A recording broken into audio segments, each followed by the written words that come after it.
A lot of this isn't going to make sense to you, and I'm sorry about that. I'm just going to start at the beginning, with the house.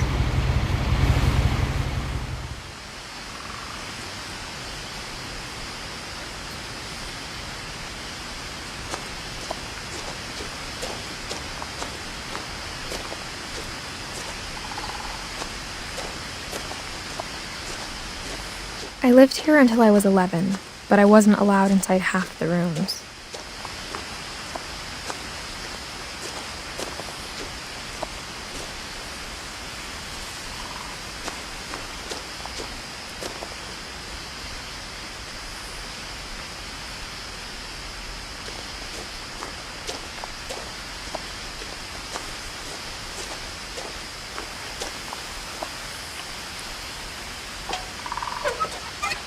Inside the mailbox were bills from 7 years ago, marked urgent, open immediately.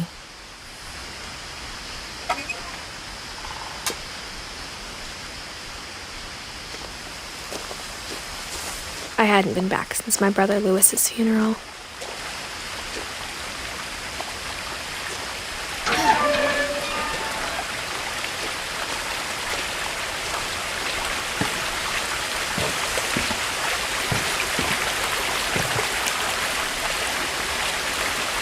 In her will, my mother left me a key, but didn't tell me what it unlocked.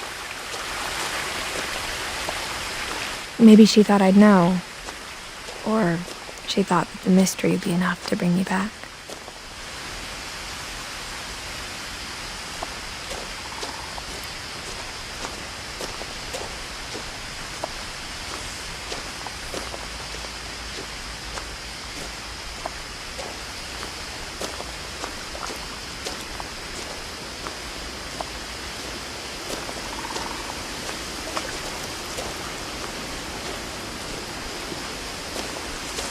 The truth is, even after I inherited the house, I never thought I'd come back to it.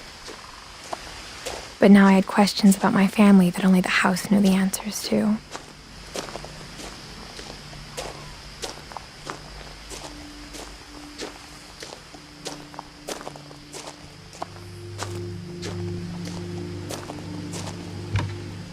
The woods around the house have always been uncomfortably silent, as if they're about to say something but never do.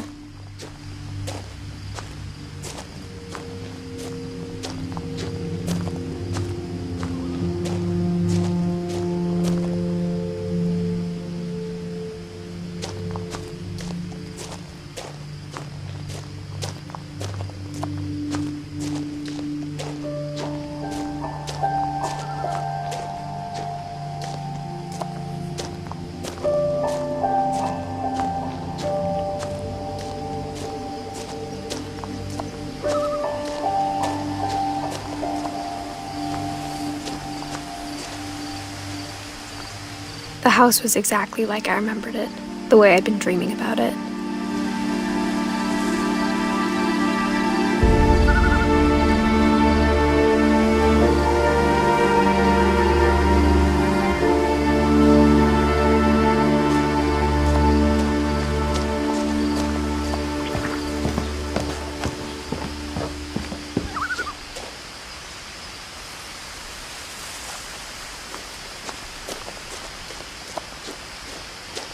As a child, the house made me uncomfortable in a way I couldn't put into words. Now, as a 17-year-old, I knew exactly what those words were. I was afraid of the house.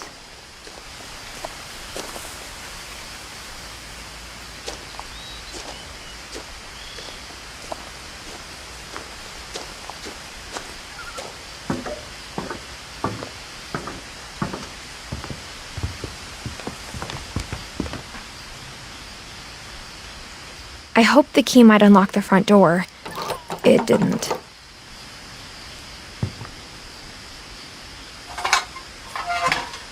Looking in, I felt like the house itself had been waiting for me.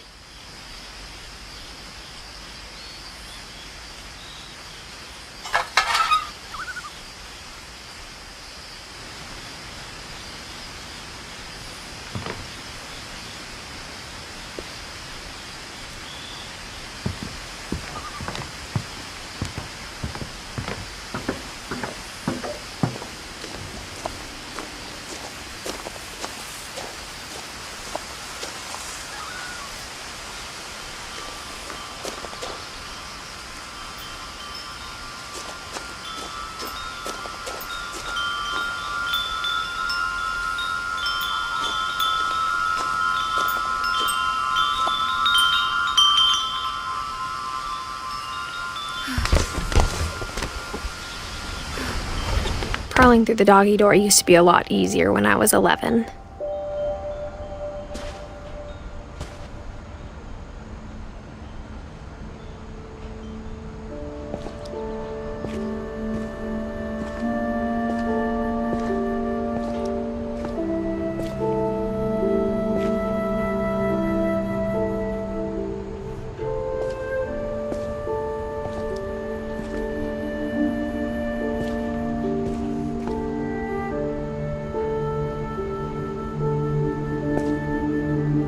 The power had been turned off the night we left.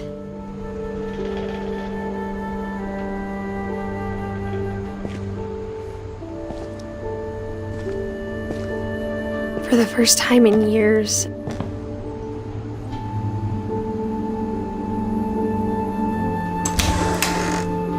I felt like I was home.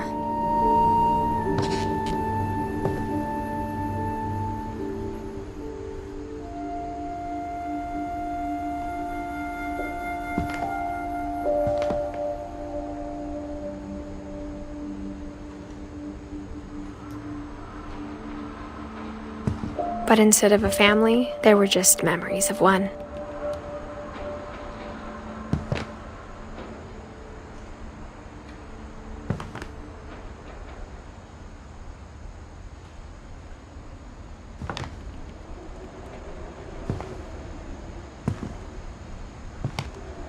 Like how only one restaurant would deliver to our house, so we had Chinese a lot.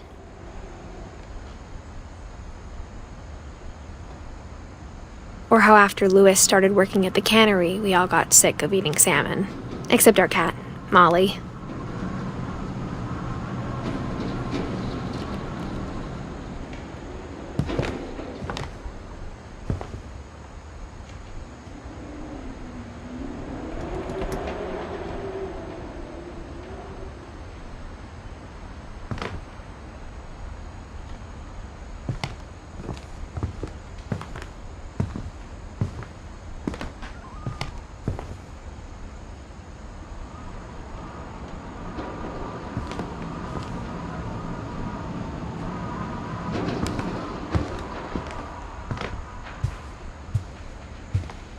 The table was still a wreck from the night we left.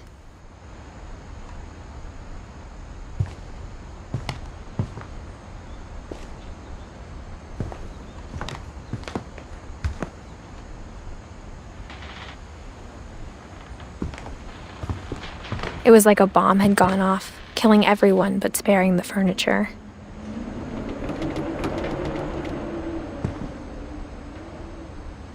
My mom was the only one of us who could imagine Great-Grandma Edie living in a nursing home.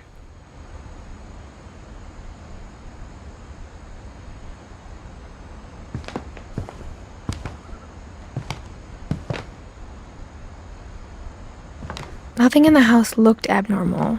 There was just too much of it, like a smile with too many teeth. Even the fireplace had a story. Edie told me the bricks came from the original house, after it sank.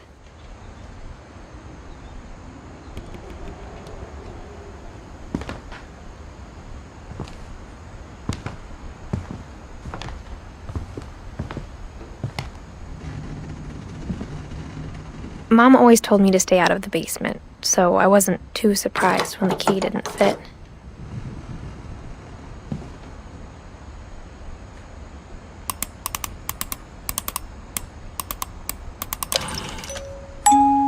Great-Grandpa Sven built a music box for Barbara, along with the rest of the house.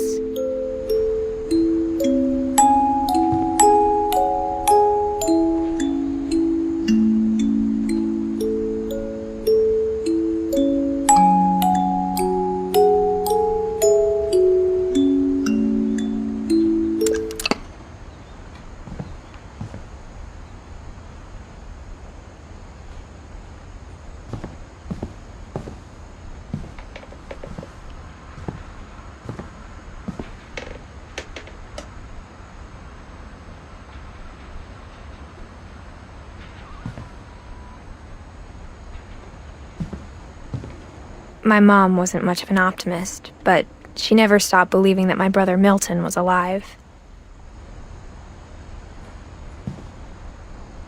A lot of things got left behind in the whirlwind of that last night.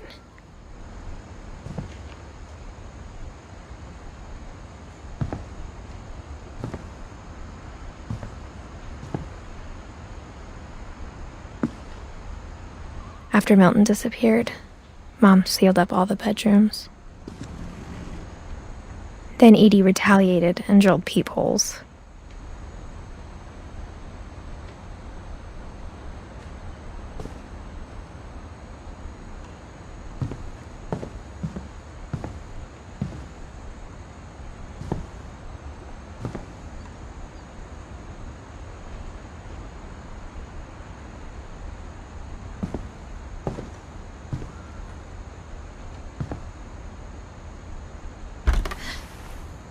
The last time I was in Edith Sr.'s room, I was 10 and she was painting my portrait.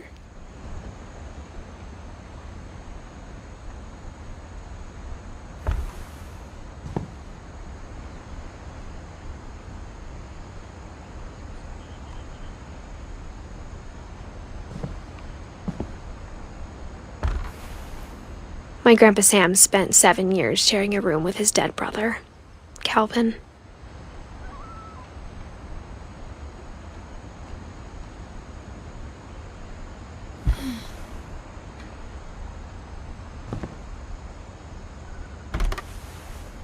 As a kid, I just assumed every house had peepholes and sealed rooms you weren't allowed inside of.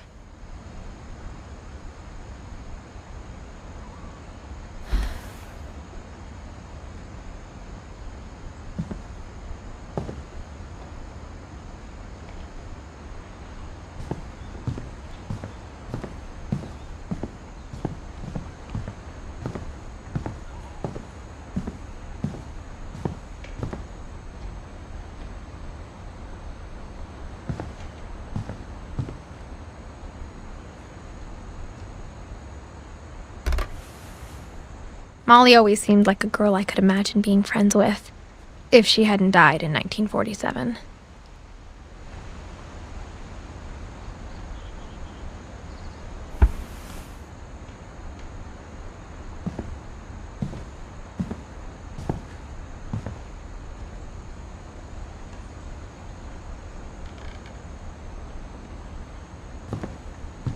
I spent a lot of time playing in Great Uncle Walter's room. I think my mom sometimes regretted not sealing it up.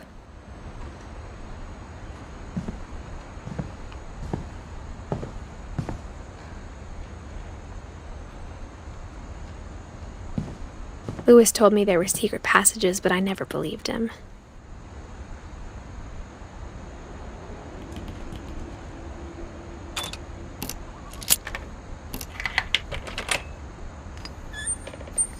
Turns out, my mom was really good at keeping secrets. Now it was time to find out what my mom had been afraid of.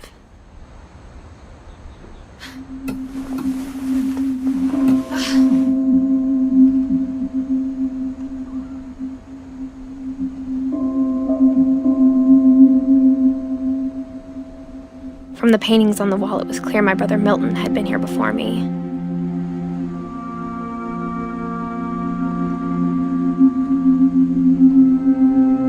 Reading this, maybe it sounds like I had a plan. But I had no idea what was behind that door.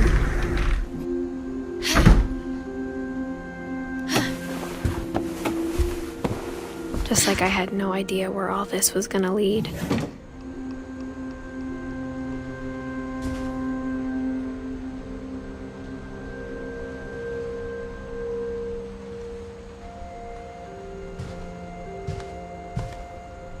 I grew up looking at Molly's room through the peephole.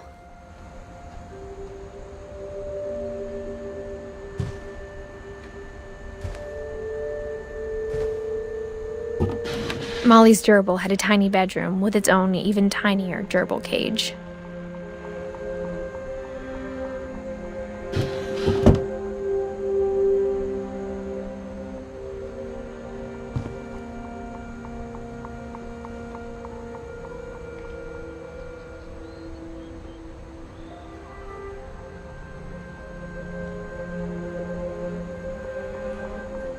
Being inside for the first time, I felt like I'd stepped behind a painting.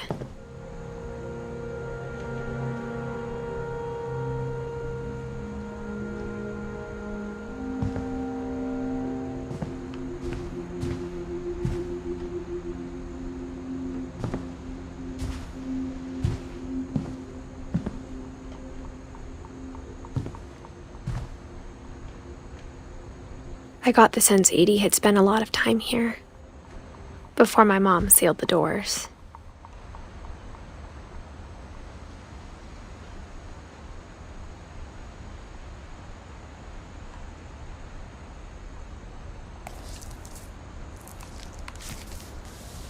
December 13th, 1947.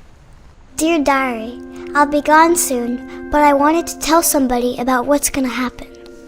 It started when Mom sent me to bed without dinner. I woke up and I was starving, so I looked around for something to eat.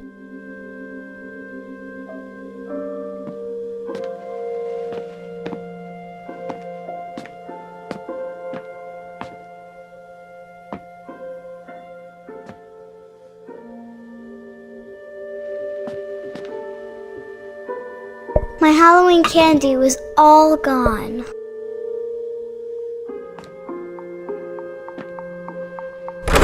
Mom, can I come out now? Sweetheart, it's late. Go to sleep. The gerbil food was dry, but I didn't mind it.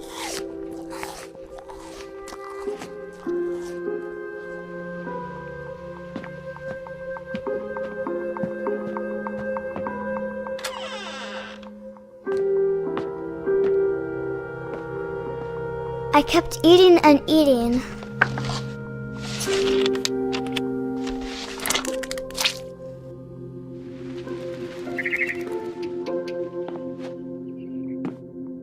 I ate a lot of things that night.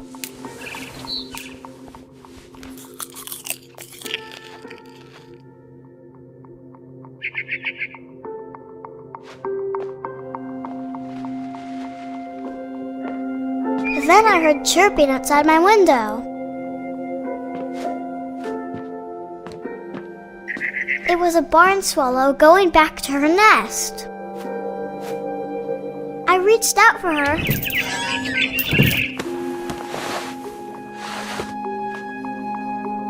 And suddenly, I was a cat.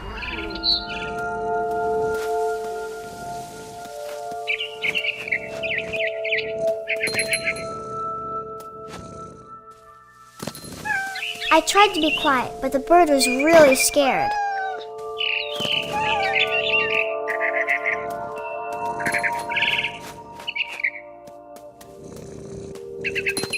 Mom and Dad didn't even look at me.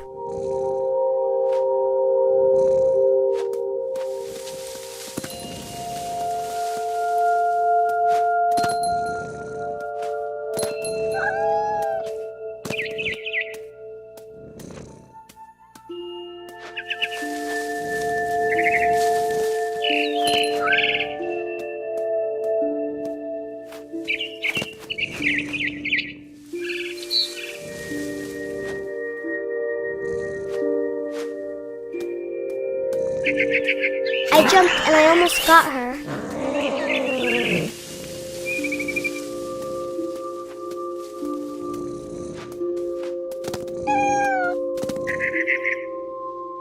I could tell she was getting really tired. Now I was up in the big tree. I promised Dad I wouldn't climb it anymore. All I cared about was eating that mama bird.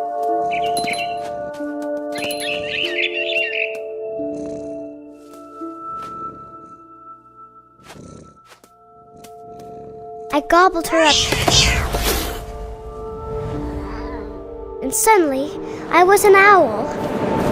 First, all I heard was the wind. Then I heard little teeth nibbling in the grass.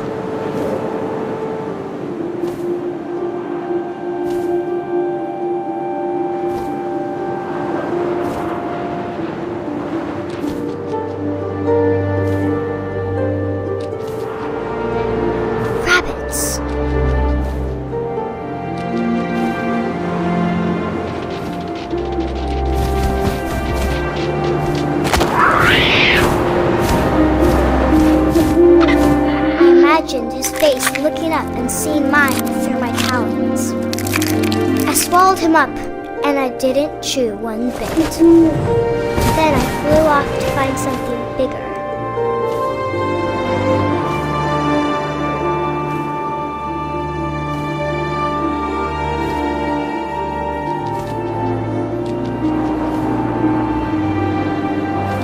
A mama rabbit.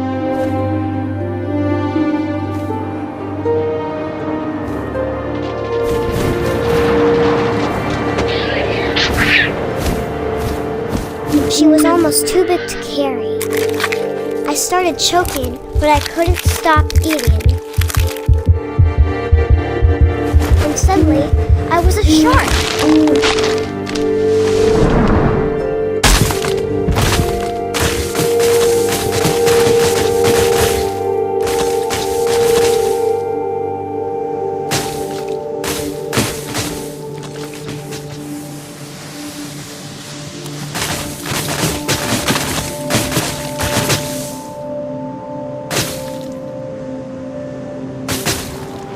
I rolled off a cliff and into the ocean.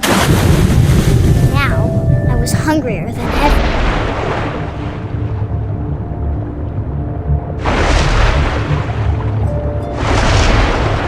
I wanted fat, juicy seals.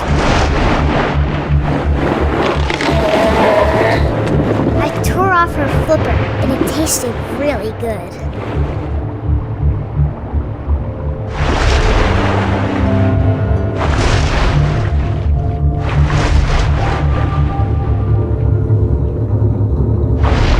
Grabbed on tight. But I was so hungry, I jumped out of the water. When I opened my eyes, everything had changed.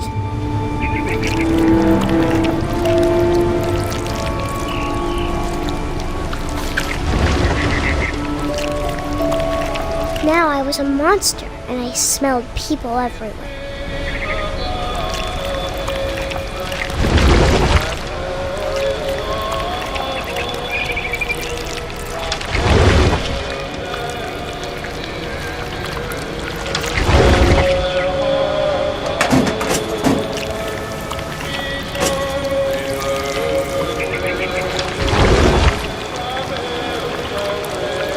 I was big, but I moved real quiet.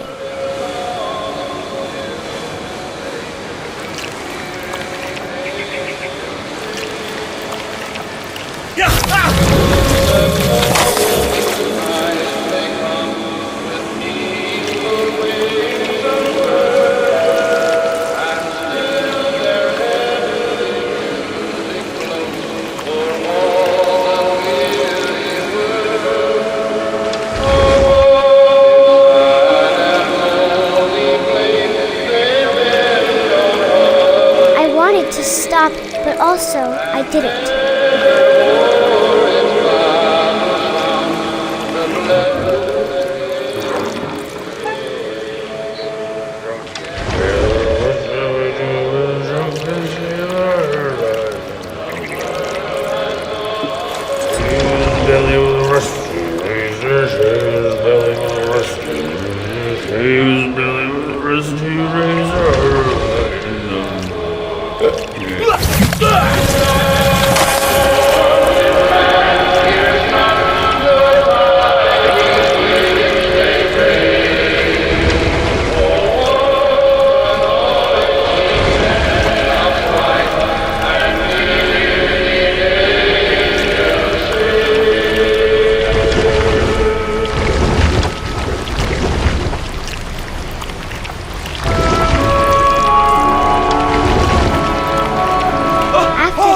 Passenger, I was still hungry. And across the water, I smelled something new. Something I had to have, so I swam towards it.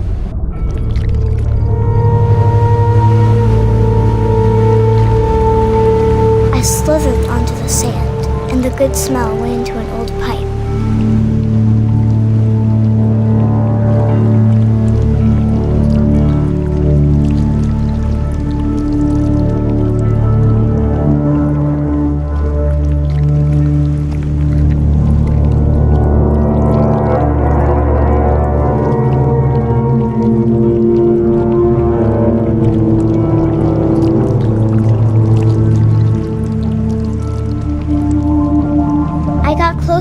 closer.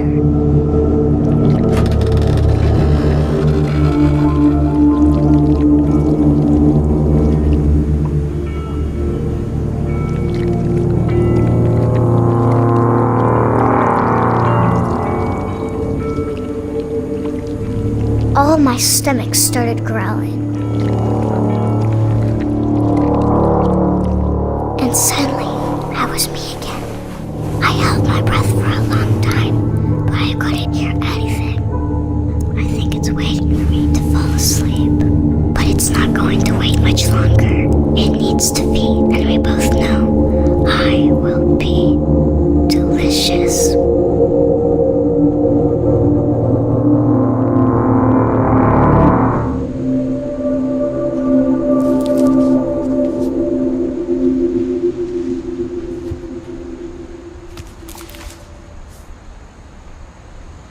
I'm not sure if I believed all of that, but I'm sure Edie would have.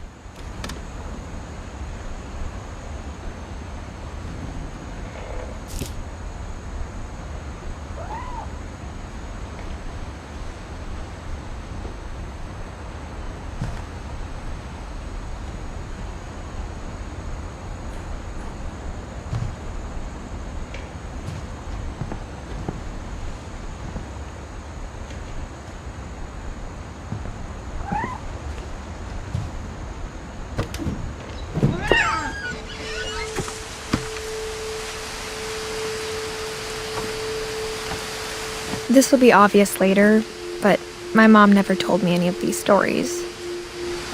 Edie would have, but Mom didn't like bringing up the past.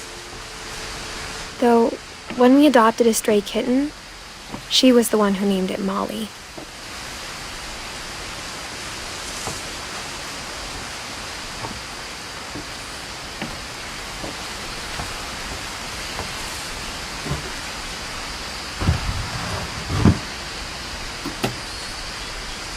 I spent a lot of time in Great-Grandma Edie's room.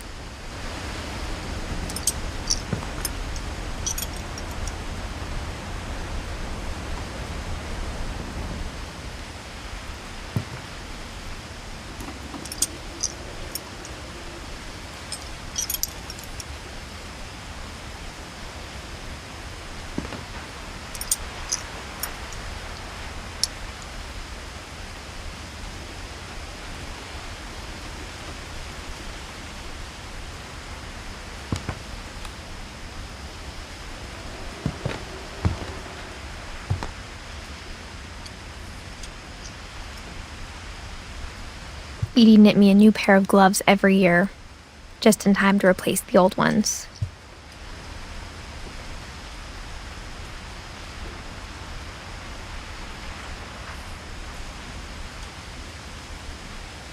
Louis died a week before we left, but Edie had already started to memorialize him.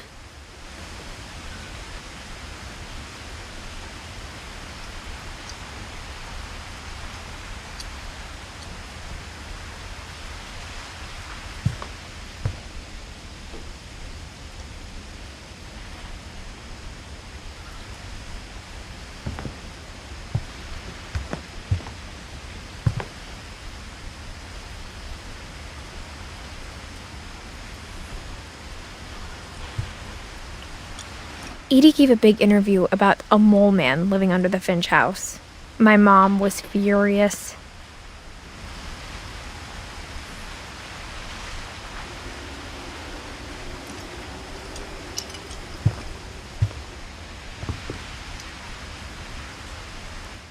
I hadn't thought of myself as Edith Jr. for a long, long time.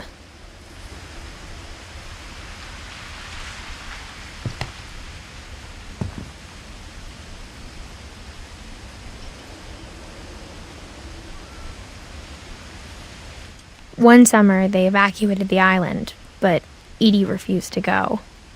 For a few weeks, she was a celebrity.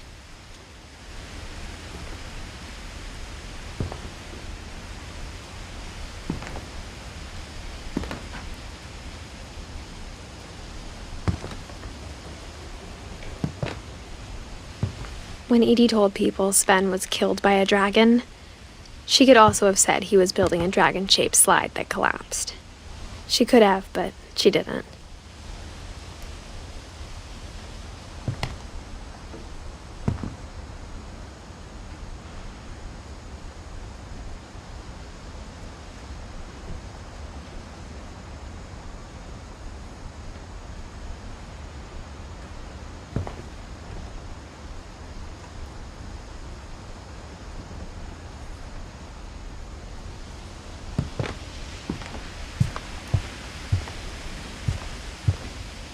Her room was like a museum.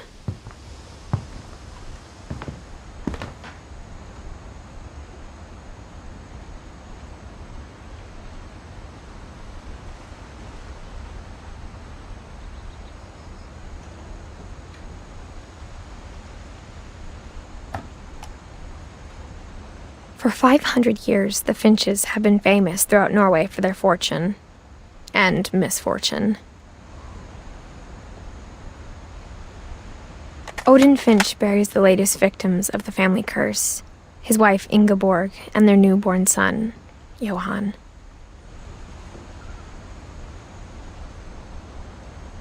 On January 7th, 1937, he set sail with his family and his house, hoping to leave the curse behind.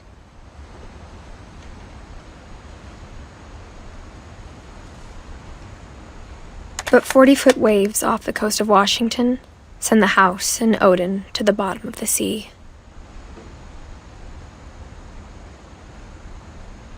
Odin's daughter Edith, with husband Sven and baby Molly, step ashore on their new home, Orcas Island. Odin Finch is the first to be buried in the new family cemetery.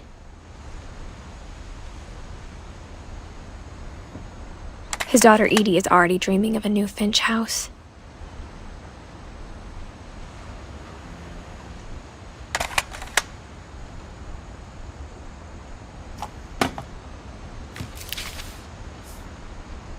Whatever's wrong with this family, it goes back a long ways.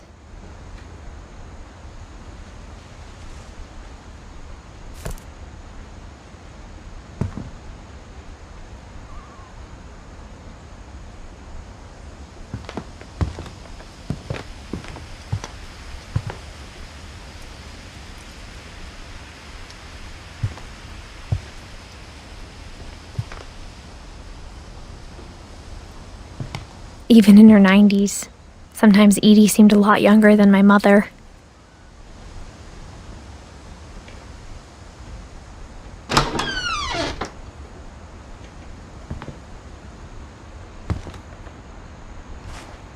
The only trace Grandpa Sam's first wife Kay left on the house was the pink bathroom.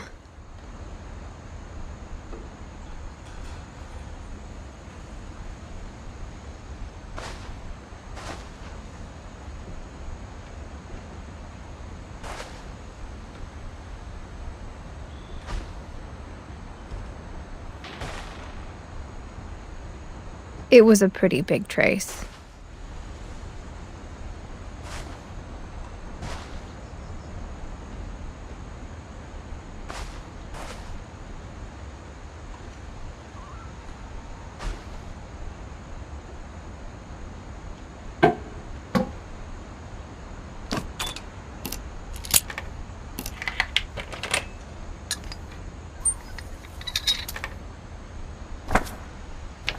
There's a secret in this bathroom. It's in the last place you would look. It isn't in the cupboard. It's hidden in this book.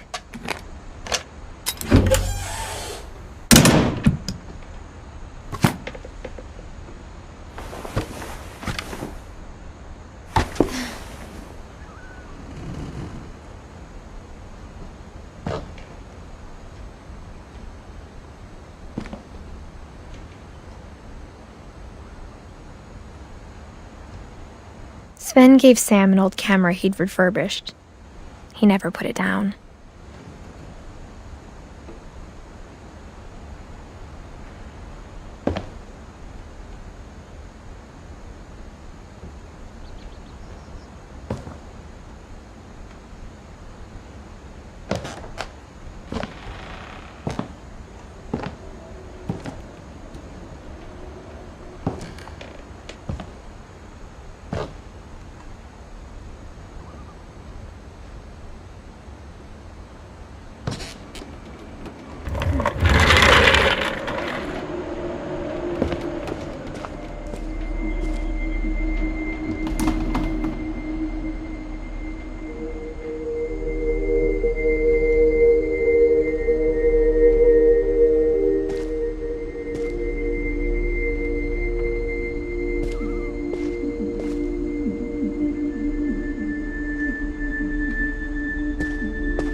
I knew Grandpa Sam had a twin, and that he never talked about him.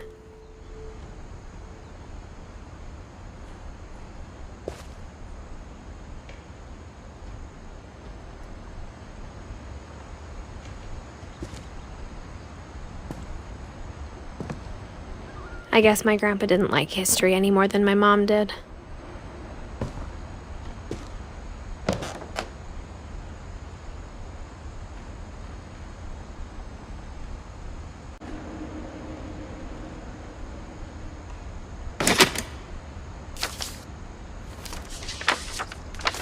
How I Want to Remember My Brother by Sam Finch. The thing I remember is that when he made up his mind, that was it.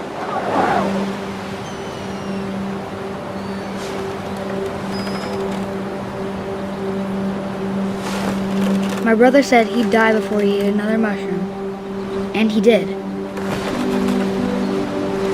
At Barbara's funeral, we swore we'd never be afraid again, and he wasn't. I think Calvin always wanted to fly.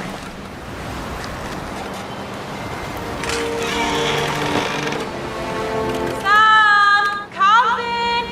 Dinner's ready! Coming! But that day, he finally made up his mind to do it.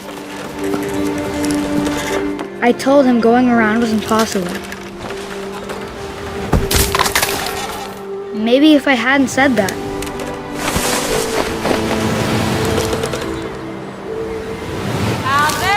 I'm not gonna tell you again. maybe if the wind hadn't picked up, then maybe he'd still be here. But I doubt it. I think he'd already made up his mind. That's what I want to remember about my brother.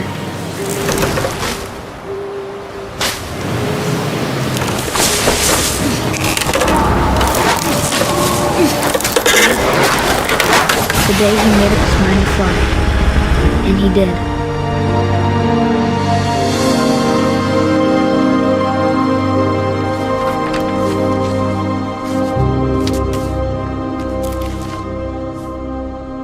Calvin's story felt strangely familiar. When I was younger, I remember trying to do the exact same thing.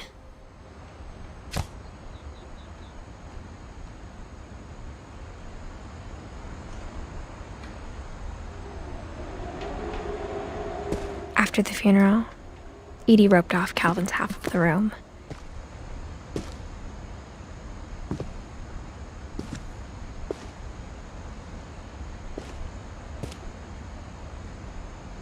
Mom said Grandpa Sam enlisted at 18 and never set foot in the room again.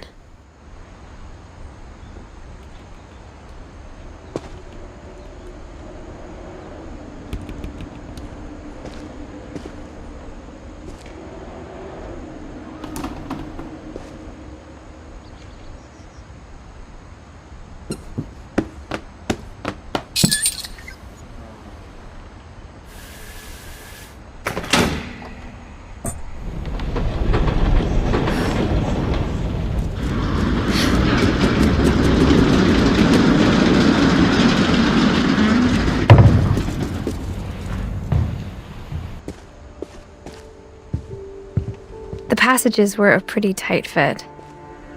They'd obviously been built for smaller hands and bellies.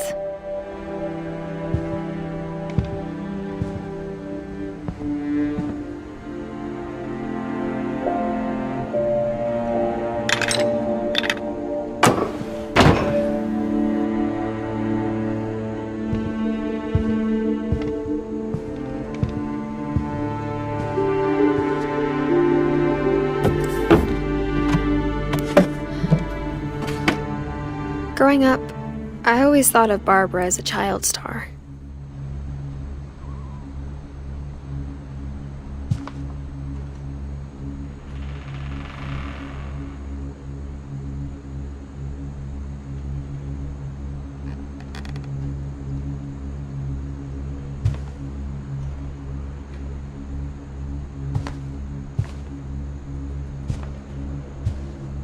I never thought about how hard it must have been for her afterwards.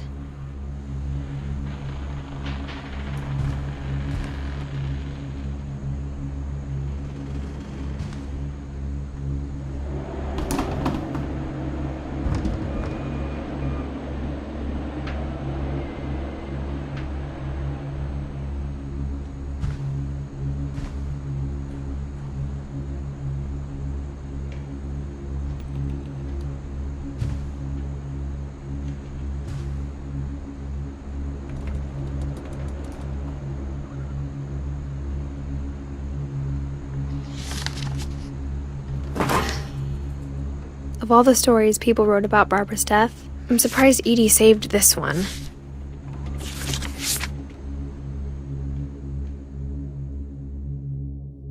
Old Jack here with another ghastly tale inspired by America's most unfortunate family.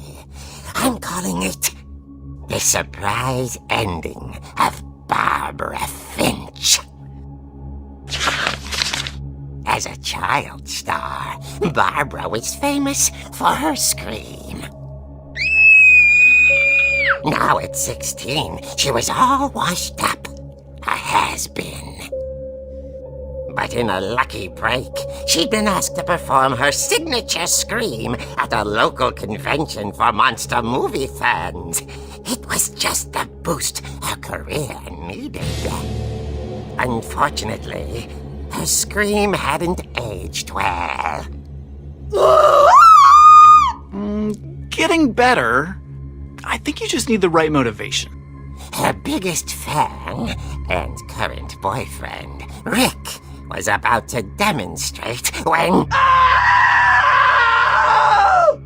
Now that was a great scream. It was Barbara's father, Sven. He'd slipped into a table saw and had to be rushed to the emergency room. So Barbara got stuck babysitting her youngest brother, Walter. Her convention comeback was cancelled. Okay, I'm hearing frustration, but I'm not hearing terror. What if I tried... A gang of hoodlums in Halloween masks have been terrorizing Orcas Island tonight. Police are urging residents to... That came from the basement. You're right! Also, I loved your delivery on that. Why is your basement door locked? Because my dad likes making puzzles and secret passages. There's a key hidden in the music box. The secret is to keep winding and winding until finally the key pops out. Thanks, babe. I'll be back in a sec. 20 minutes later, Rick hadn't returned. So Barbara went to look for him, right on cue. She reached for the music box. And as she wound the key, she listened for Rick, but the house was silent.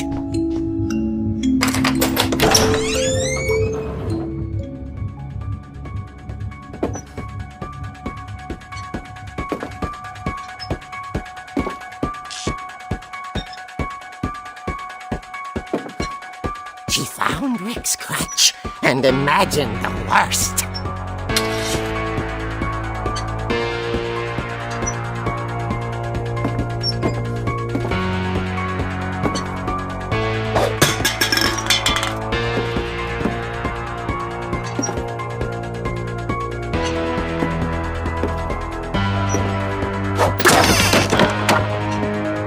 The gang's leader is the infamous Hookman killer, Dr. Carl Hamill, who impaled and then ate his family 10 years ago tonight.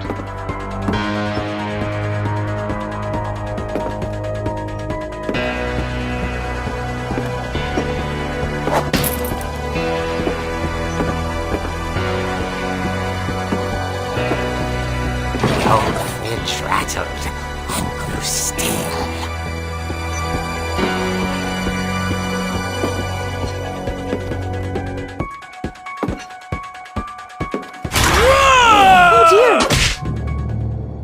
Oh! Rick? Barb, relax. I was just trying to scare you to help you find your scream. Well, I'm not scared, Rick. I'm furious. Then act furious. All I'm getting from you now is that you're hurt and confused and She threw him out, but she kept a little something to remember him by. Barb, have you seen my other crutch? And she was still holding it when she fell asleep watching the late picture show. Hours later... Barbara! Walter, what's going on up there? Ah! Okay, I'm coming up, but if this is a trick, you're dead, Walter.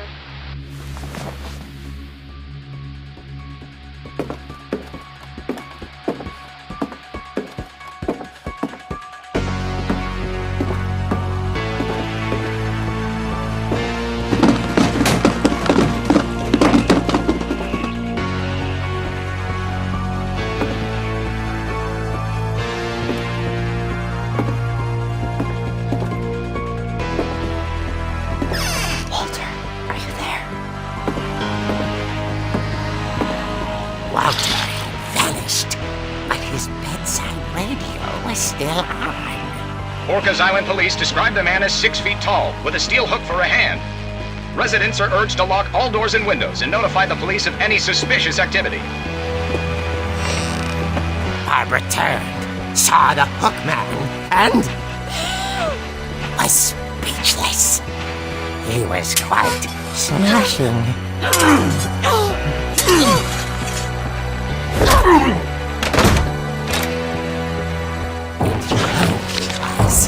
He couldn't get enough of Barbara.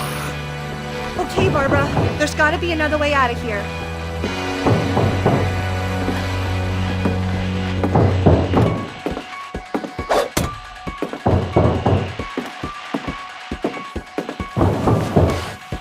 That night, she played her part beautifully.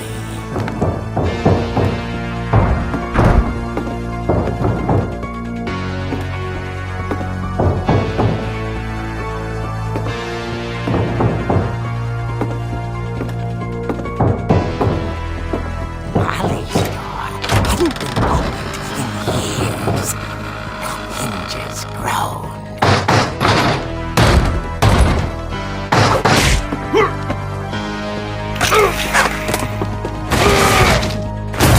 He wasn't moving, but she sensed the story might not be over yet.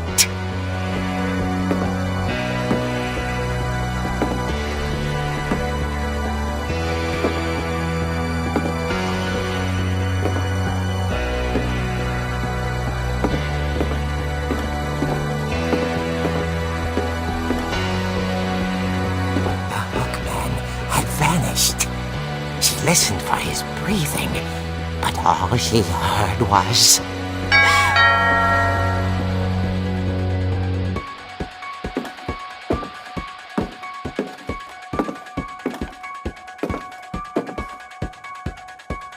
Someone at the door was dying to speak to young Barbara.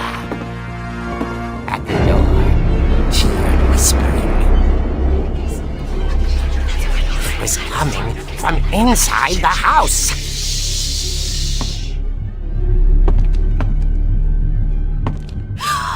Oh dear.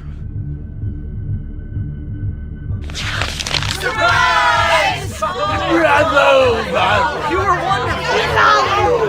monsters had come to surprise her.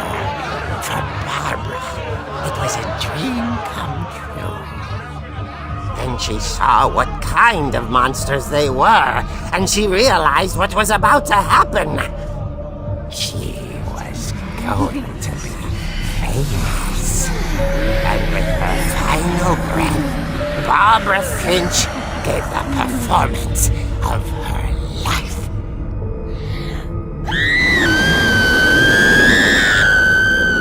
I wasn't there myself, but I hear Barbara was magnificent. Poor girl. She had a taste for stardom. But unfortunately, so did her fans. Of course, the police blamed it all on poor Rick, who disappeared the same night. And little Walter? Hiding under his bed the whole time. He took it all pretty hard, but that's another story. As for Barbara, tucked inside the music box is all they ever found of her. Her ear. Now that's what I call a real eerie tale.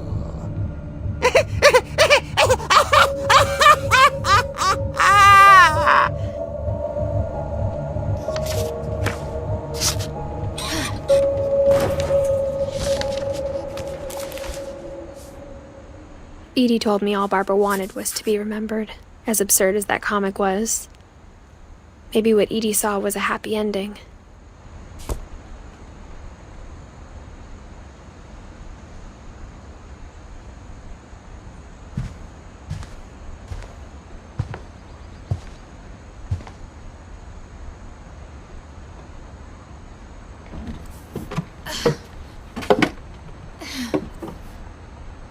I guess now I know why Mom didn't like me playing with the music box.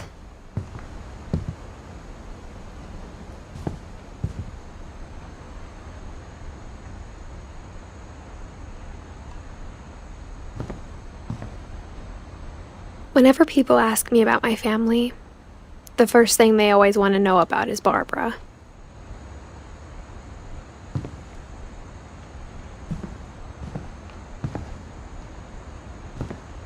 Edie's father, Odin, built the original house.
Mom said the basement was off limits, unless I wanted another tetanus shot.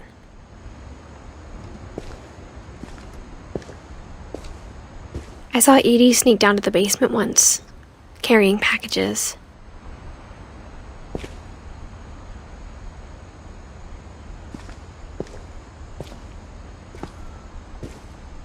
I thought maybe she was hiding presents.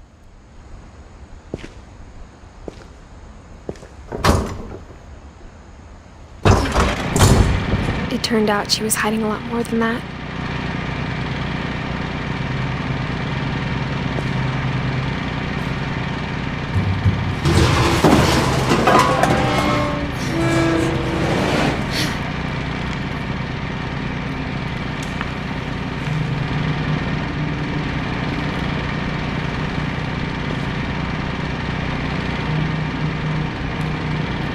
I remember asking Mom once about where Walter had gone.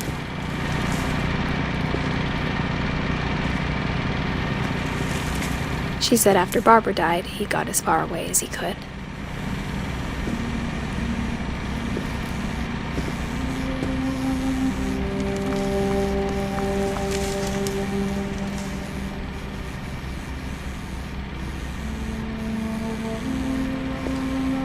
If there's a pattern in all these stories,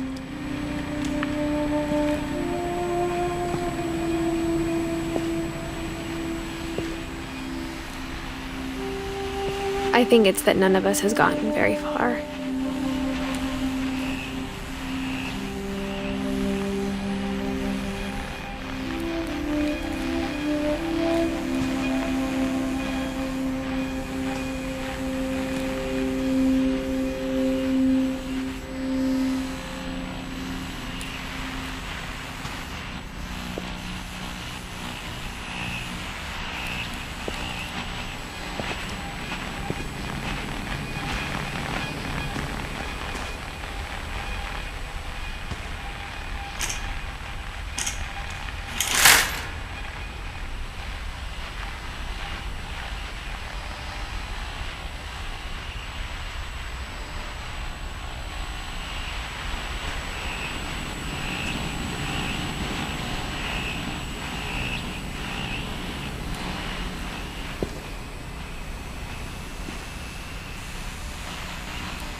Goodbye, everyone. I can't believe I've been down here for 30 years. On that first day, after the shaking started, I didn't think I'd survive a week.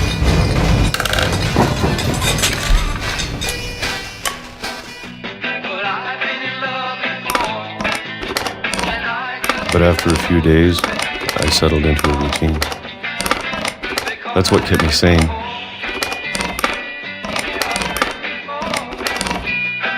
Having a schedule, living for today. I always expected to be dead tomorrow. But if you wait long enough, you get used to anything.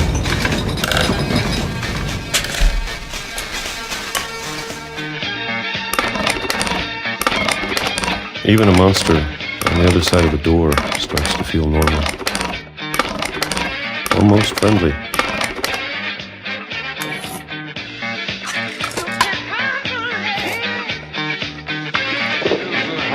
And then one day, everything just stopped.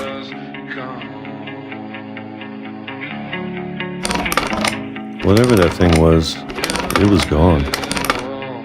Maybe it got tired of waiting. Or maybe I just got tired of being afraid.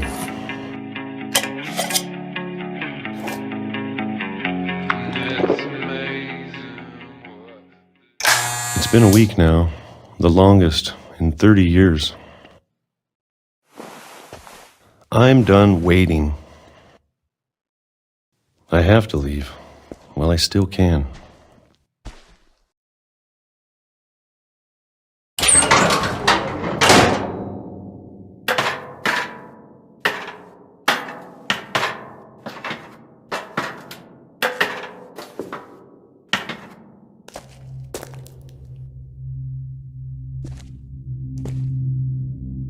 I know it's out there, somewhere.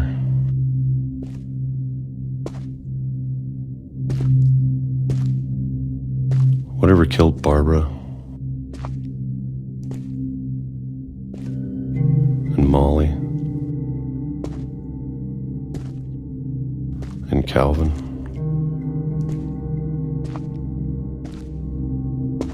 Maybe this is all a mistake. But I need to stop living the same day, even if it kills me.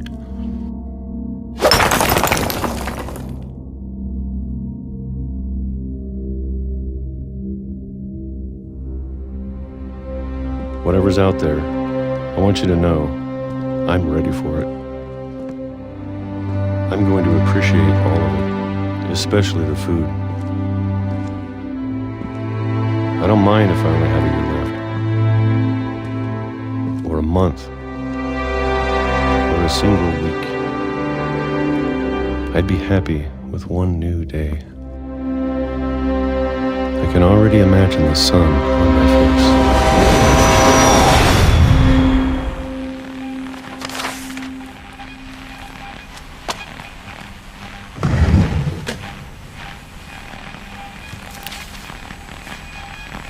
Walter died when I was 6. I can't believe my mom never told me he was down here.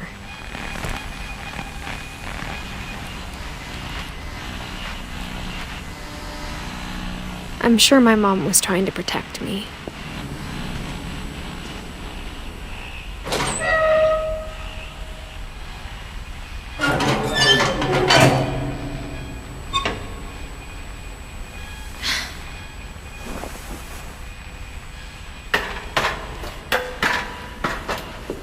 Maybe she was afraid I'd end up like Walter. But if she never told me about an uncle under the house,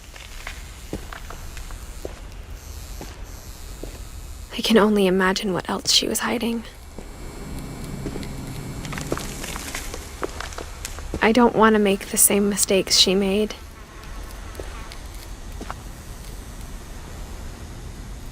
Trying to bury something that's still alive.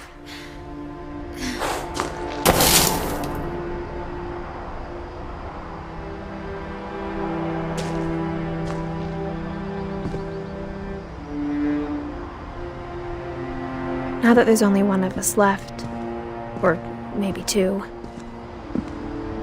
I thought it was time I heard the stories for myself and found out what happened to everyone else. But now I'm worried the stories themselves might be the problem.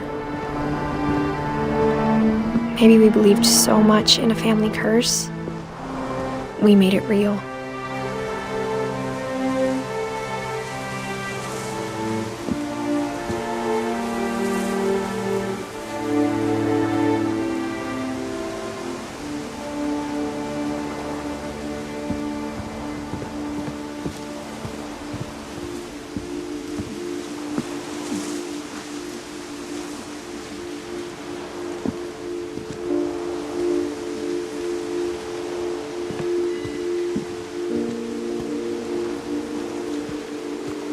I don't know if I should even be writing this.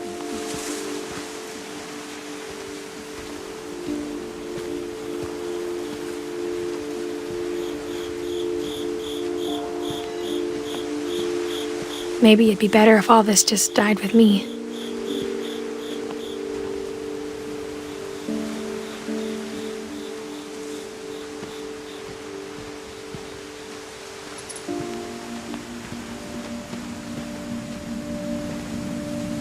But I thought you should know about your family.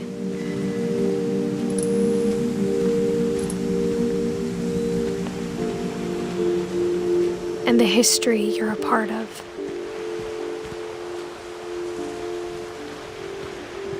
Though to be honest, I feel as lost as you probably do right now.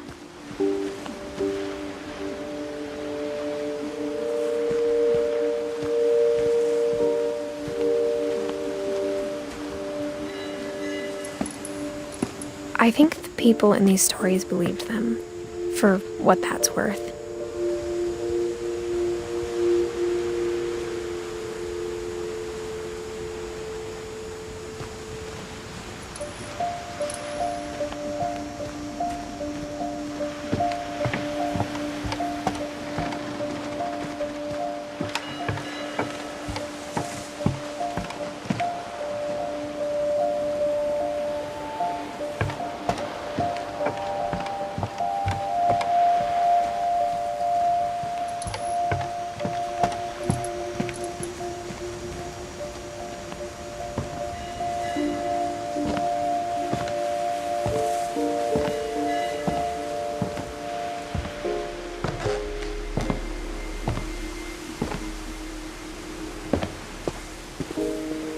And when you look at the house, that history of imagination and stubbornness and madness,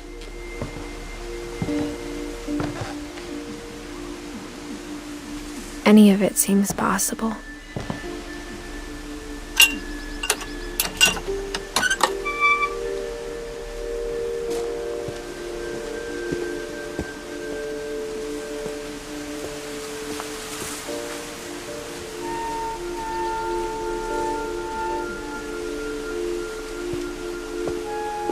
I think we've been surrounded by death for so long, we've just gotten used to it.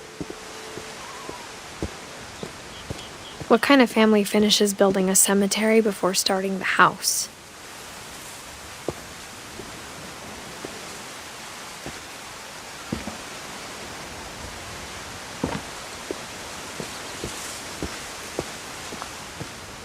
It's embarrassing for me to admit this, but the pet cemetery made me more uncomfortable than the human one.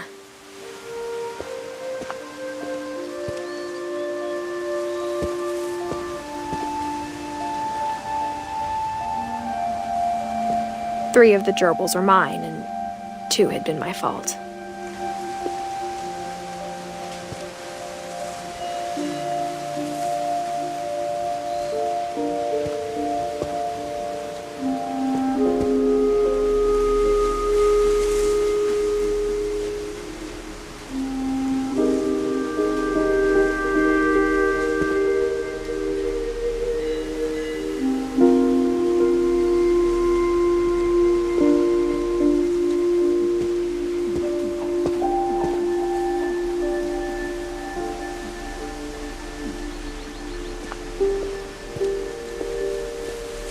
Sven built the house, but it was Edie who designed the cemetery.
I'm sure Odin's monument had been Edie's idea. My mom was always trying to move on, but for Edie, the past never went away.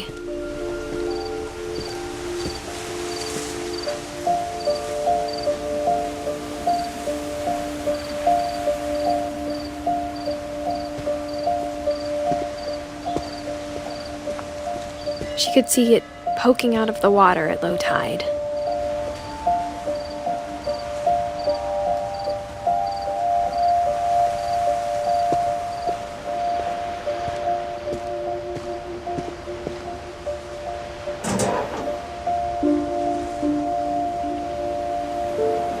Edie said she dreamed about the old house every night.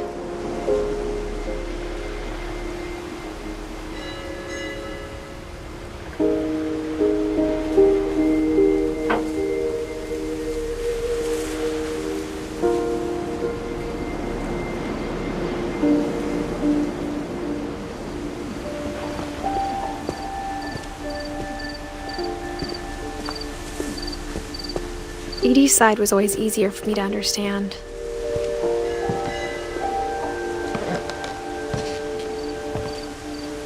But the older I get, the more I can see where my mom was coming from.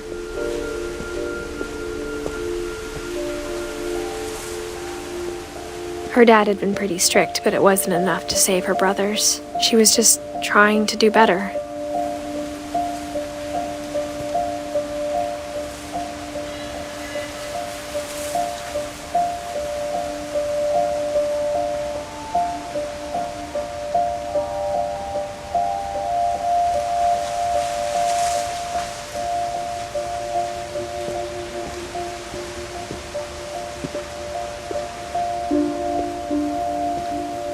She lost 2 of her brothers, just like I did.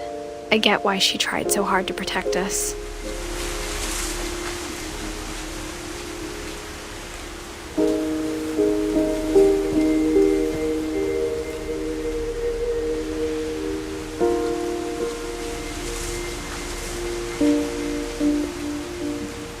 We never found Milton's body, so my mom insisted we were putting up a monument, not a tombstone.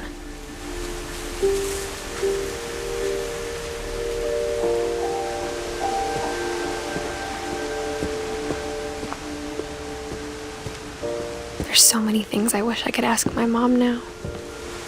Part of me thinks this is what she wanted all along. For me to come back someday and find everything out for myself.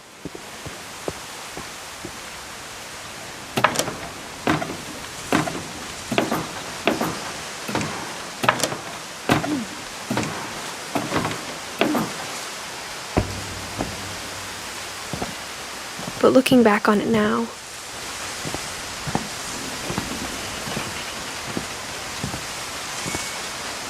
if she told me there was going to be so much climbing, I never would have come when I was 22 weeks pregnant.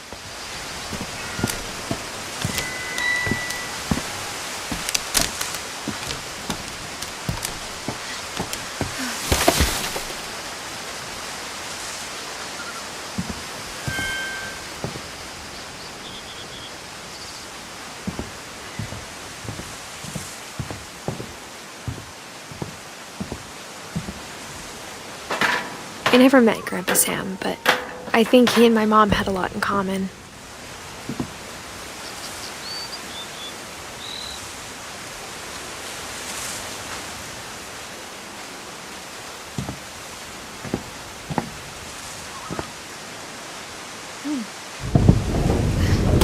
They were both pretty intense.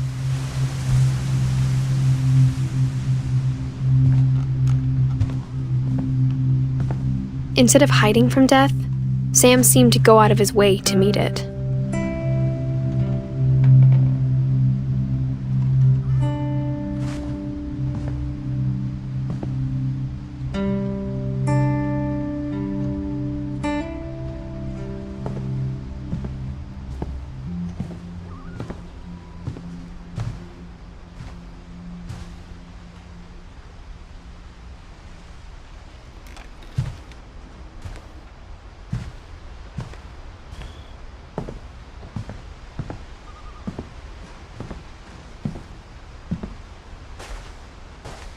Sam spent his life shooting photos, but Mom said he got nervous being in front of the camera. I guess we're all afraid of something.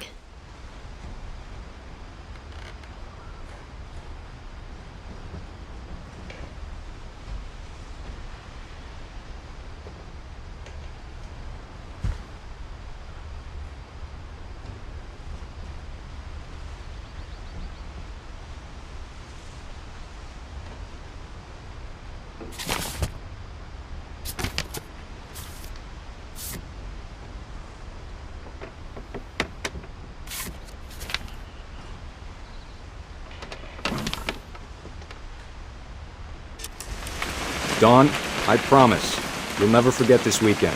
Yes, sir. These memories are gonna last a lifetime. Am I gonna have to shoot anything? It's a hunting trip, Dawn. Shooting is strongly encouraged. What? Perfect. It's gonna rain the whole weekend, isn't it?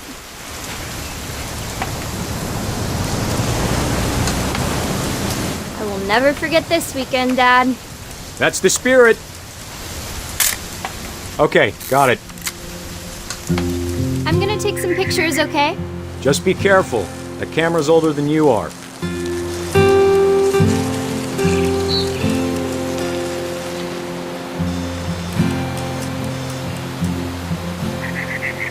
You're right, Dad. It's starting to clear up. Still freezing, though. Definitely should not have drunk all that coffee. Hey! That's a keeper. Nothing quite like being outside. I'm just saying, I'm not always gonna be here, Dawn. You'll need to remember this stuff, if you want to survive. I'll be fine, Dad. You know who else thought he was gonna be fine? Some guy who died. Dawn, I'm being serious. I know, Dad. You're always serious. Doesn't being out here make you want to chill out? Well, to tell you the truth, I haven't been out here in 20 years. Dawn, don't you think you could find something more interesting to photograph? Last time I was with my brother Calvin. Man, that was a great trip. Your grandpa Sven taught us how to fish, how to build a fire. Dad! Good eyes, Dawn.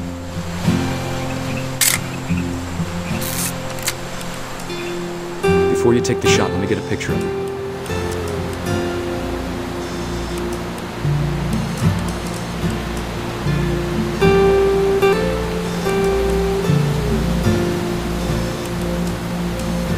Dad, Just breathe. Turn off your imagination. Focus on your target.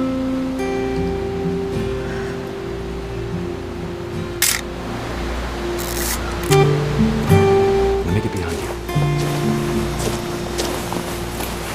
Do I have to do this? Dawn, you don't have to do anything. But if you want to survive, you'll need to be strong.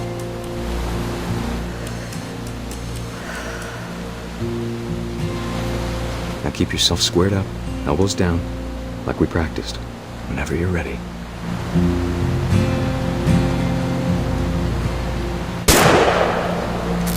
Great shot, Dawn!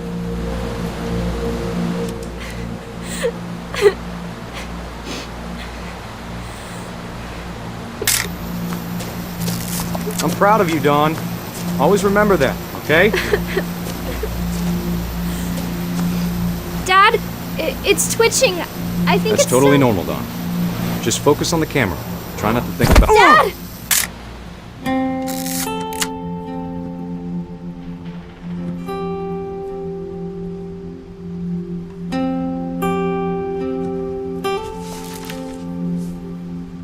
Of all these stories, that's the one I wish most that my mom had told me.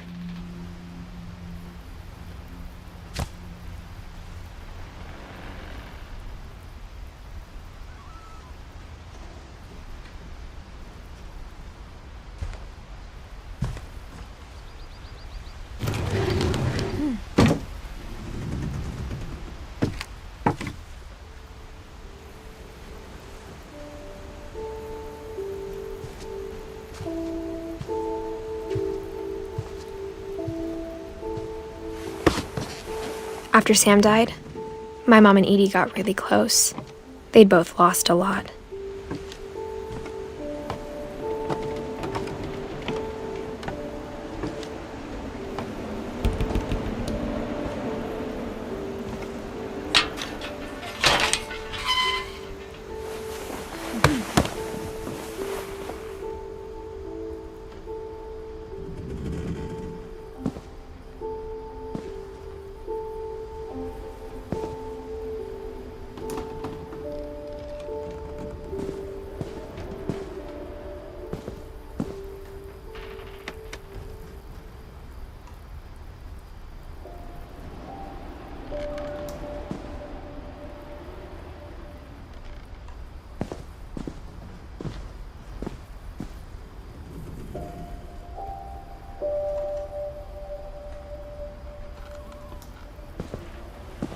I can't imagine my mom ever writing poetry, and yet...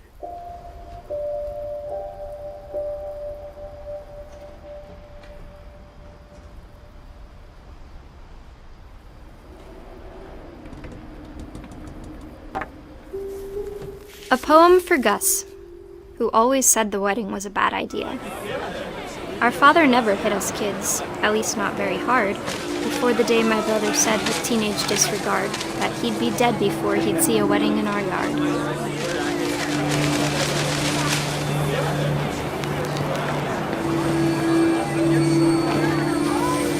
My father made him come, of course, but Gus stood far apart, just flew his kite and bottled up the storm inside his heart.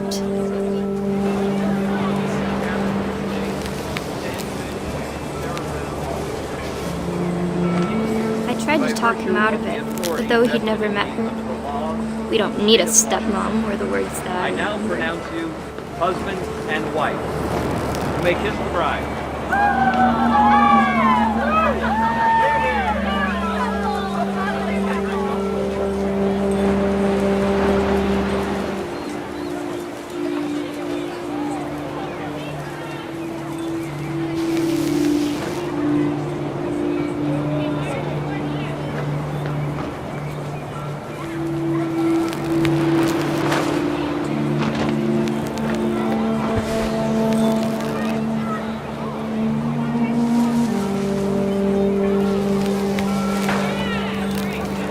When the time for photos came, Dad ordered him to come here.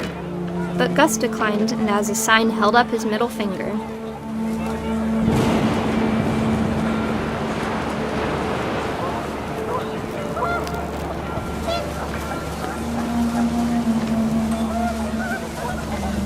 The wind picked up and panicked geese appeared and quickly went. But all the humans did that day was go inside the tent.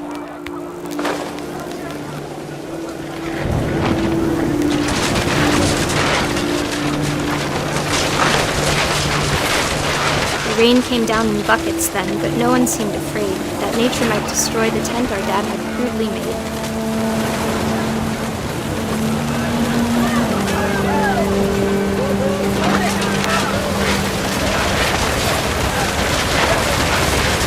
The thunder sounded much too close and full of angry power. But all my father said to this was, "Make the music louder."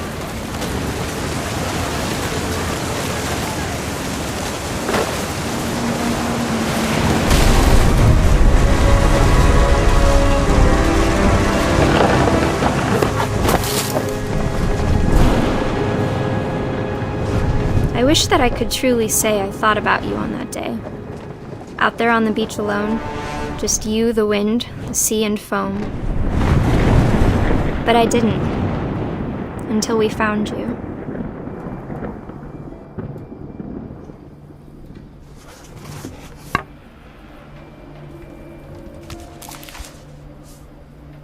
She never talked about him, but Mom told me once if I was a boy, they were going to name me Gus.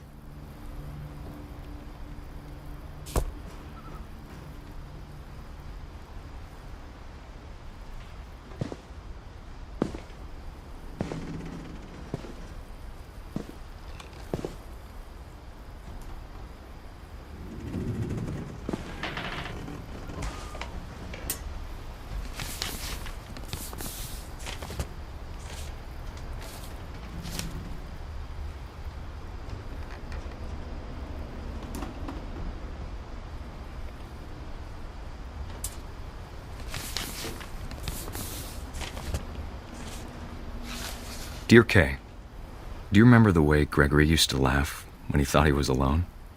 Like something funny was happening, but only he could see it. I think he saw things the rest of us don't.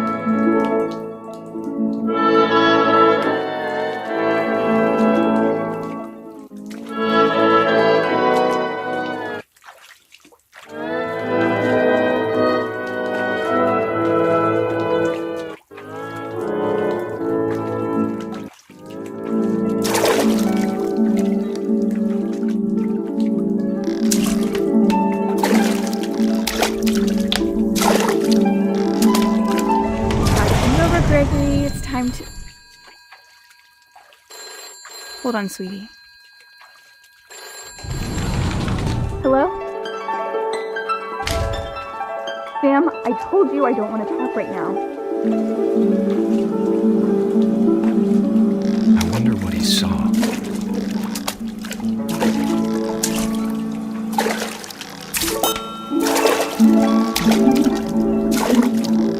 What his world was like.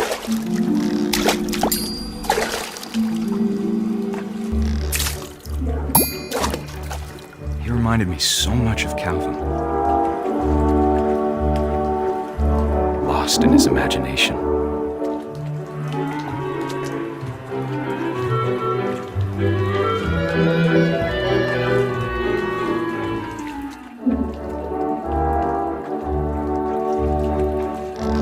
Whatever it was he saw.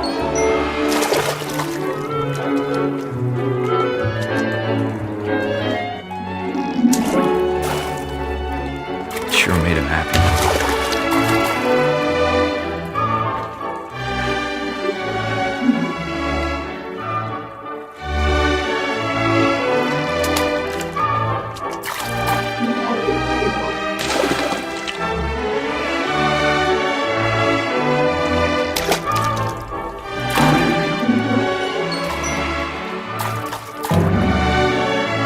How silly it sounds.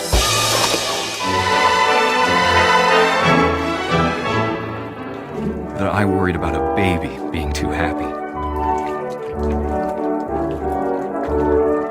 But I could feel him slipping away. Sorry about that, Gregory. I know you did everything you could. Maybe if I hadn't called that night. Damn it. Hold on, I don't want Gregory to hear this.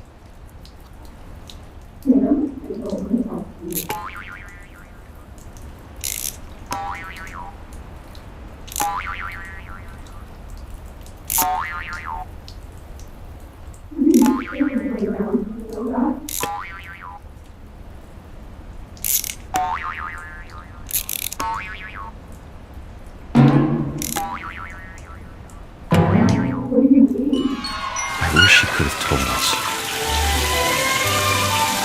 about the world he saw.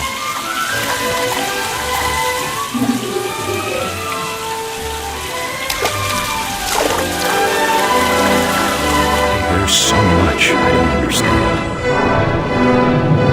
about Gregory, about everything.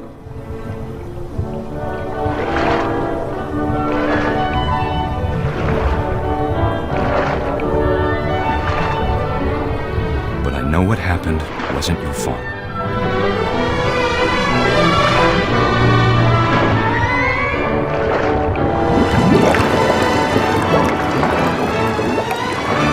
I'm sure he's happy. And he'd want you to be happy too. Good luck, Kay. Love, Sam.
My mom moved up to the loft after her brothers died. At the time, it was as far away as she could get.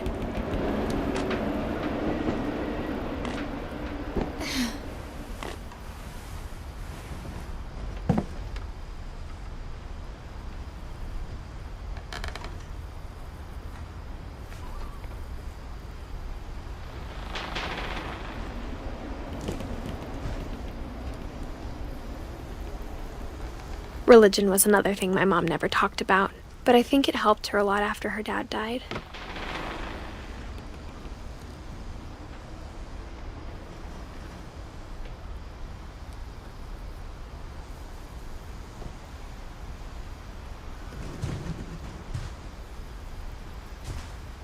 She spent a summer building houses in Calcutta, where she met my dad, Sanjay.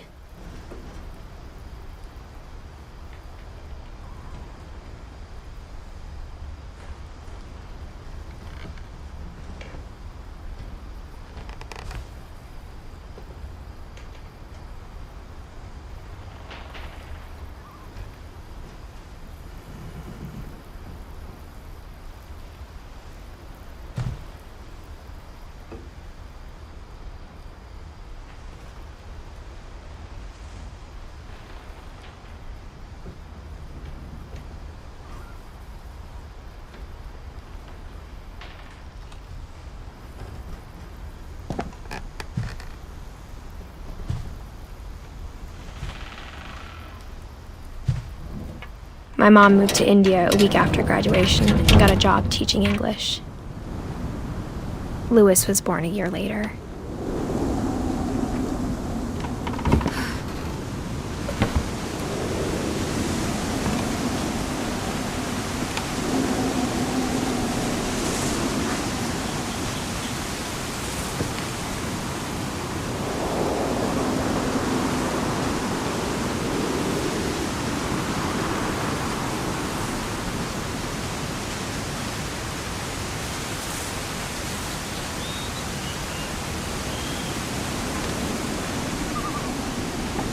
When my dad died, I don't think Mom knew where else to go.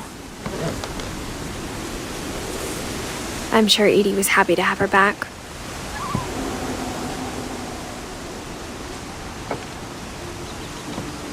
And to see kids in the house again.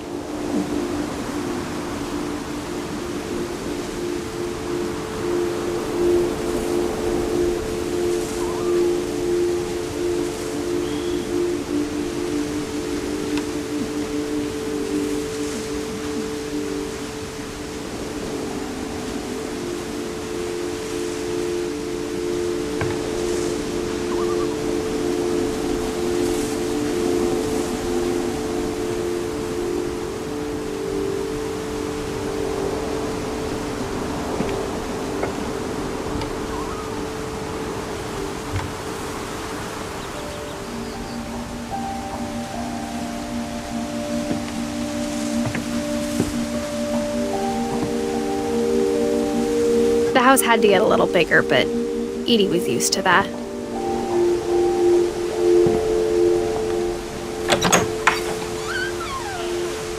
And for a while, things were good. Almost normal.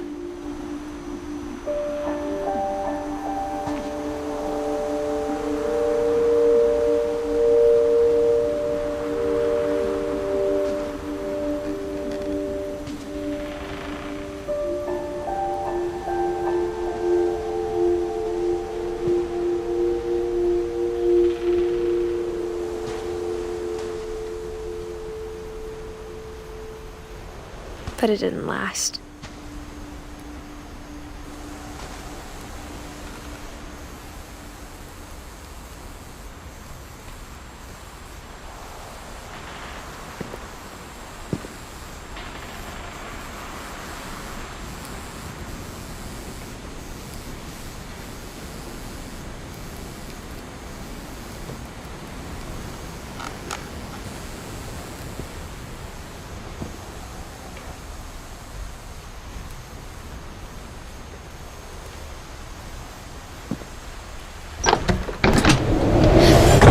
The beginning of the end was Milton's 10th birthday. when Edie gave him a castle.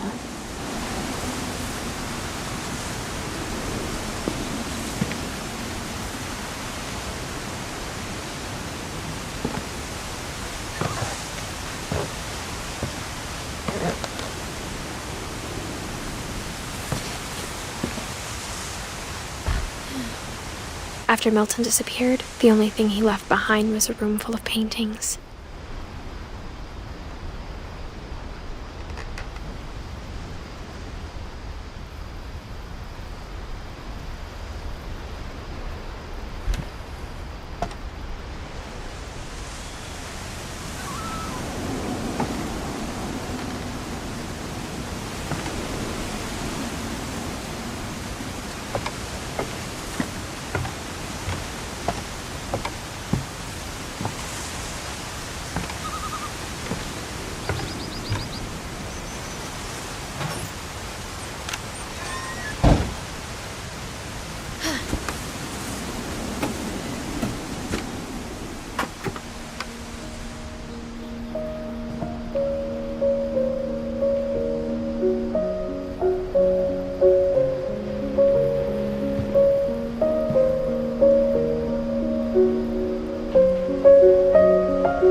Milton Finch in The Magic Paintbrush.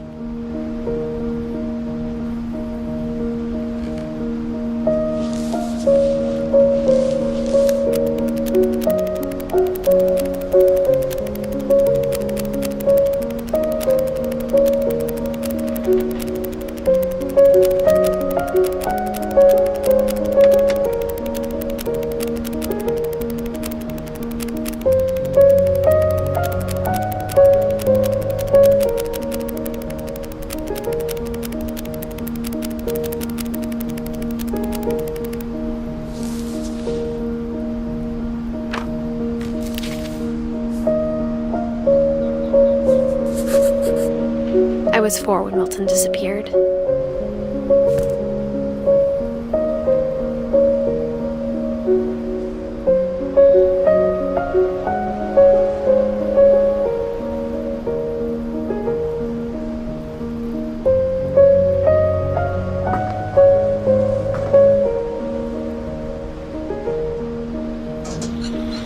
Mom spent months searching for my brother. Then she sealed the doors.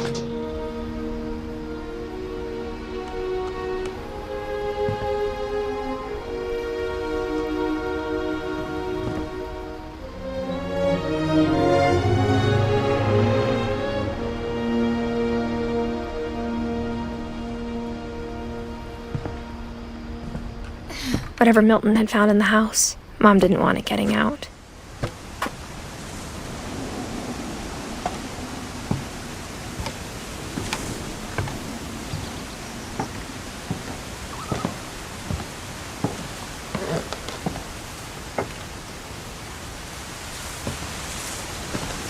Mom definitely blamed Edie, but I think Louis blamed himself.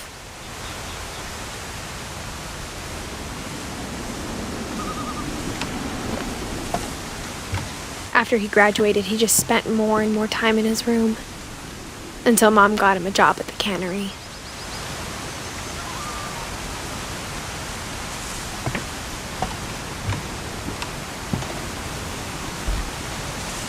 Everyone always told me to stay out of Louis's room, except Louis.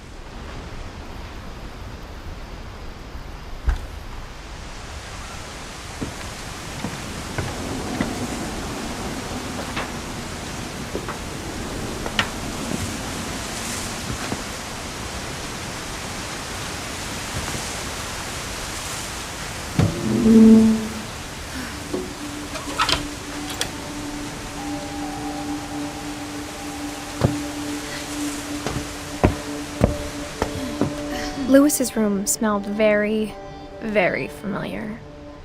That part of him lived on.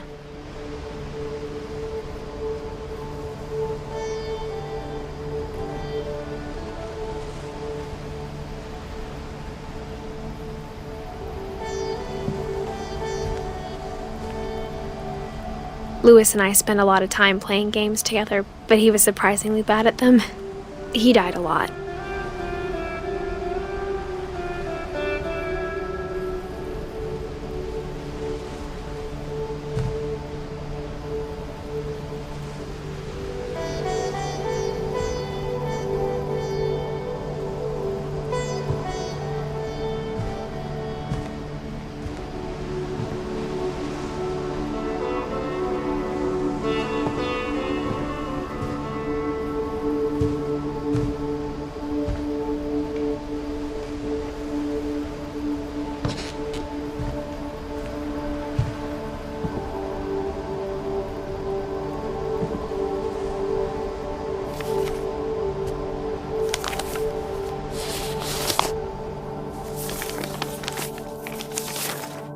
Dear Mrs. Finch, as Lewis's psychiatrist, I can understand your desire for an explanation. As I see it, the trouble began in January, shortly after we convinced your son to seek treatment for substance abuse.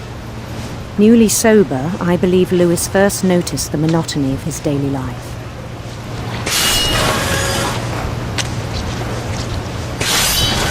He kept working at the cannery, but he withdrew part of himself. In our sessions, I saw the same behavior. His mind began to wander. I asked him to describe it.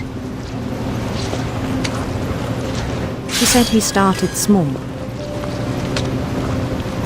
imagining a labyrinth. He'd feel his way about. Then something moved. Bats and toads.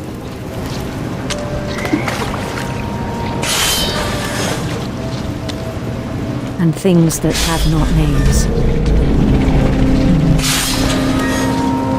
He knew it was all in his head. But he took it very seriously. I had hoped he'd find himself.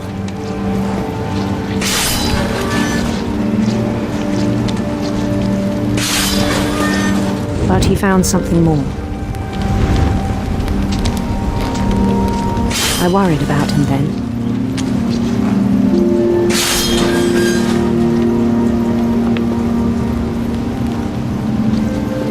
Daydreaming at the cannery,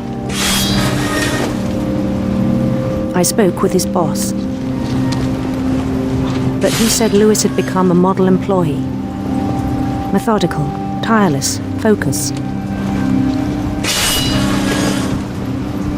Like a whole new Lewis.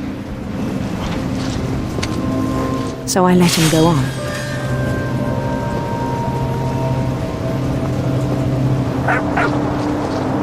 I even encouraged him. It seemed very promising at first. He told me he'd made a new friend.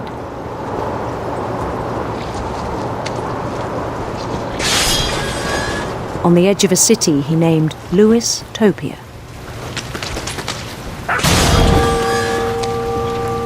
He built the city up slowly, brick by brick. Then he made musicians.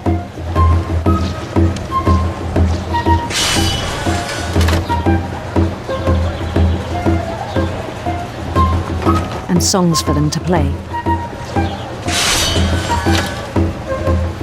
He talked about starting a band. And he was always humming something. Every day his imagination grew stronger.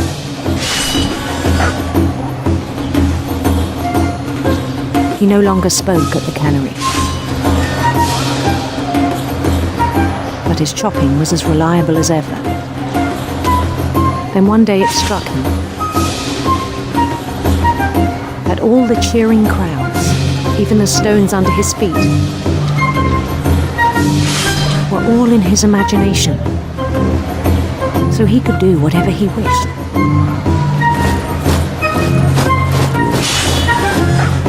He held an election for mayor, and he won.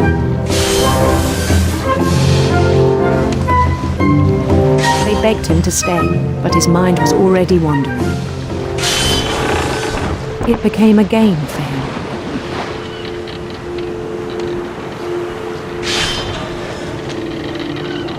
He'd conquer a city, then immediately push on.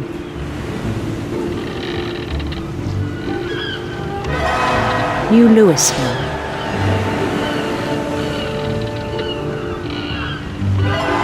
St. Louis. He started drifting away from our reality.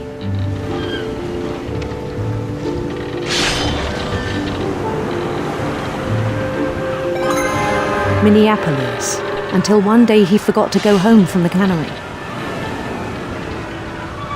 Even as his mother pleaded with him, part of Louis kept sailing on.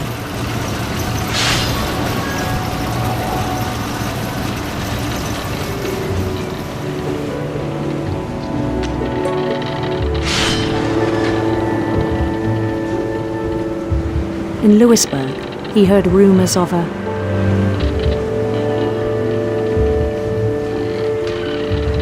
handsome queen.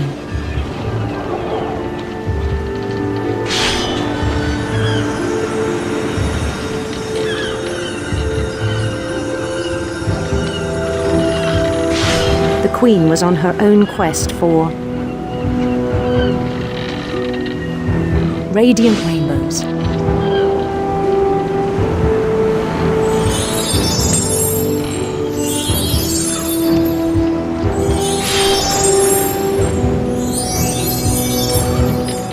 He followed the sound of her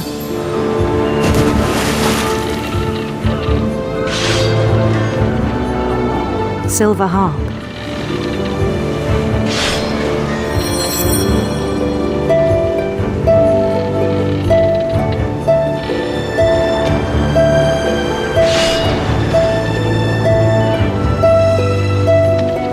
His chase led him to a golden palace east of the sun and west of the moon.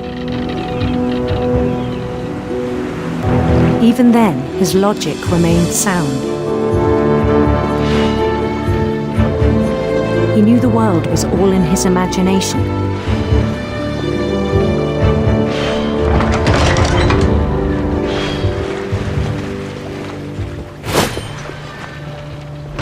But he was so proud of having created it.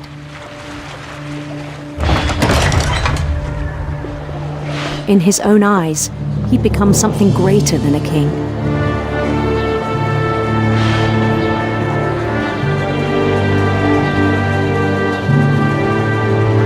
For someone who'd never known success in the real world, I think it was overwhelming. And then it struck him that the real Louis was not the one chopping salmon, but the one climbing the steps of a golden palace.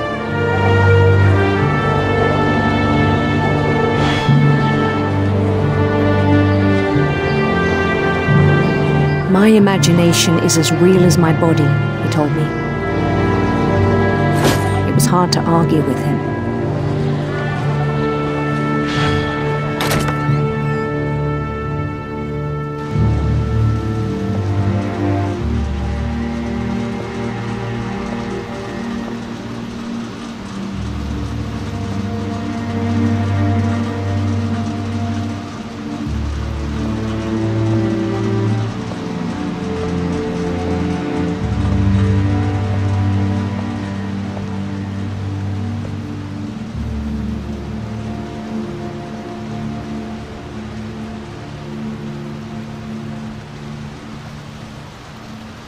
He began to forget the world we know.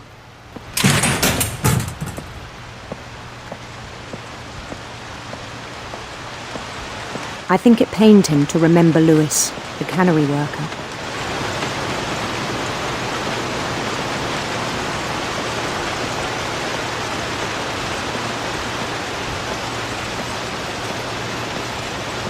He began to despise the man with a royal contempt.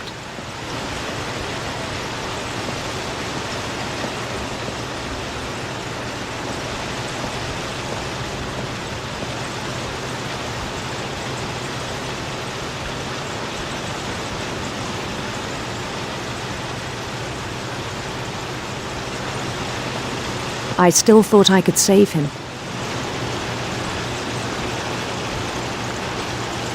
Even after he said he was being crowned king over all the lands of wonder.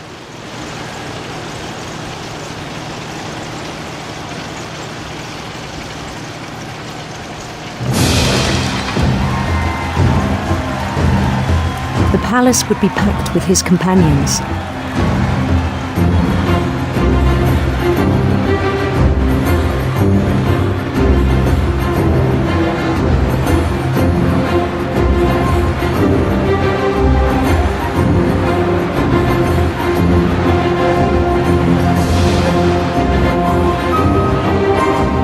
Including the wise Calico who'd insisted on advising me.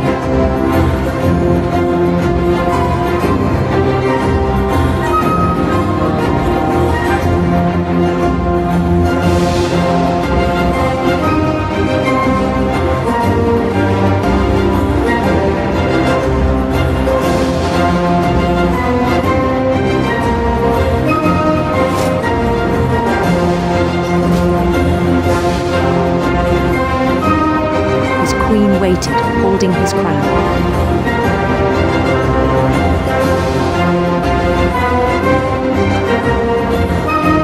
There was only one thing left to do.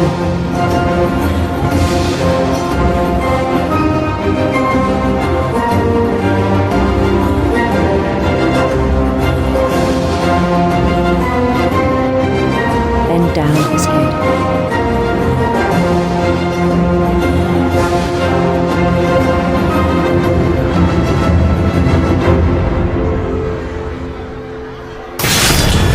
The rest I think you know.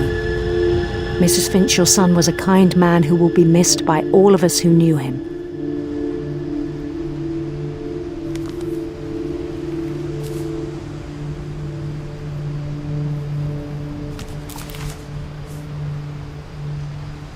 My brother was really cool. I wish you could have met him.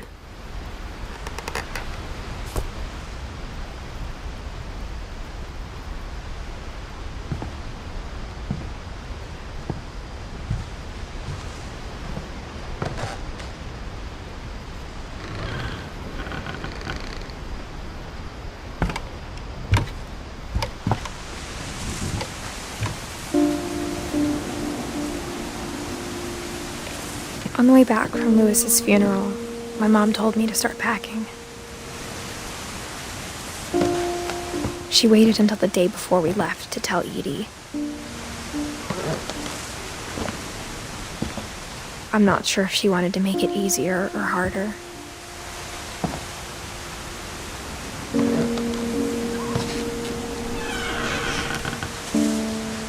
I wish we'd stayed.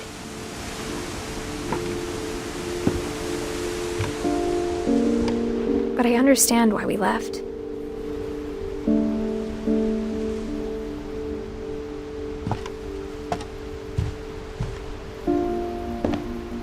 My mom ended up leaving everything behind.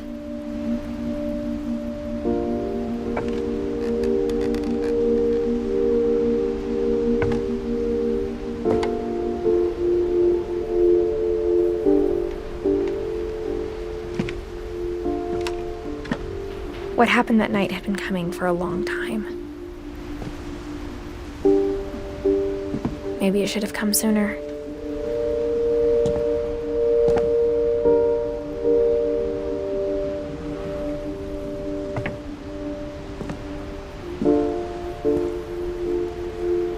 But it had to end one way or another. All that's left now is to tell you about that last night.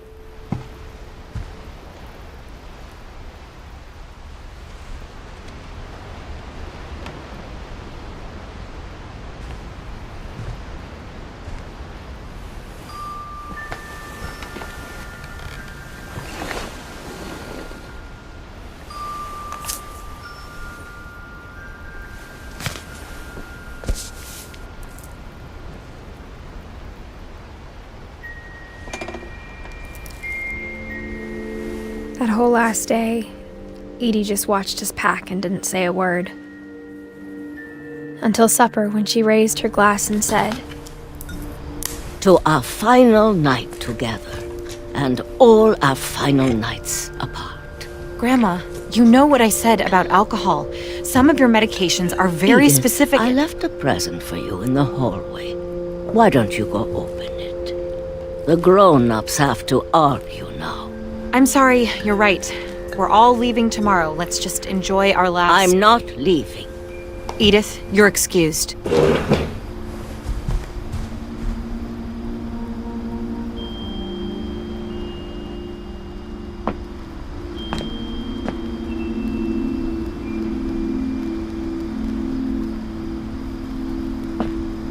The power had been shut off that morning, but Edie always had plenty of candles. When my mom sealed the library, I don't think she knew about the other entrance. Or that Edie had a key to it.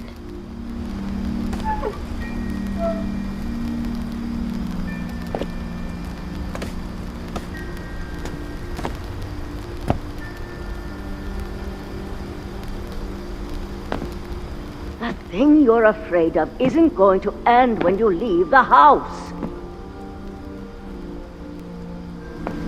Edith has a right to know these stories. My children are dead because of your stories. I think it's best if Edith and I leave tonight. We'll have the nursing home send a van for you in the morning, okay?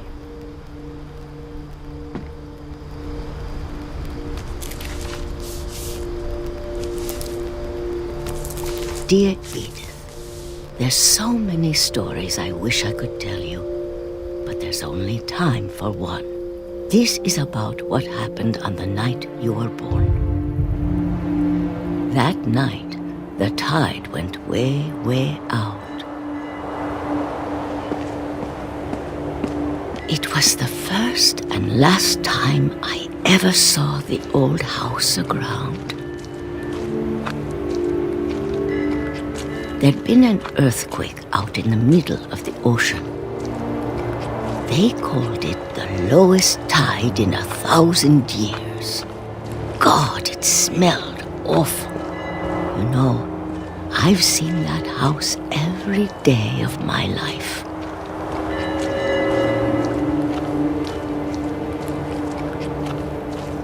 But I never thought I'd go back to it. When the fog rolled in, I lost my way.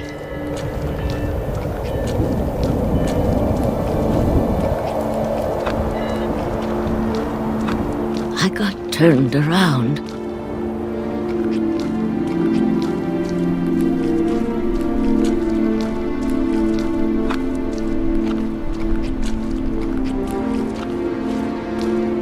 I started seeing things.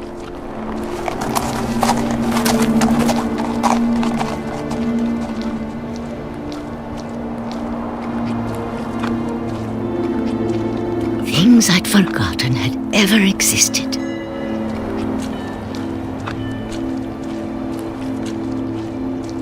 But when I saw them, they felt like old friends. That night, a lot of things came back to me.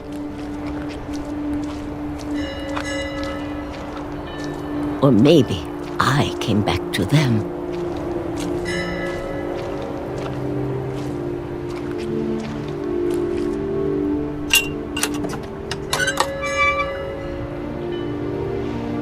Things I can't explain, but that I need you to try and... Edith, what are you doing in here? It's mine. Edith! Mom, you're gonna rip it! Let go! I kicked and screamed, but Mom dragged me to the car.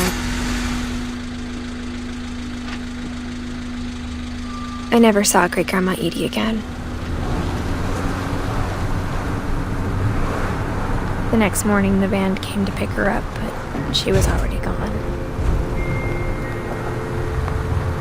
After that, we moved around a lot.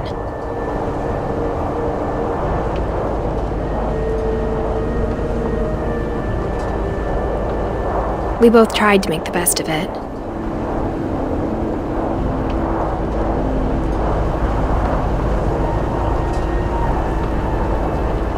A few years went by.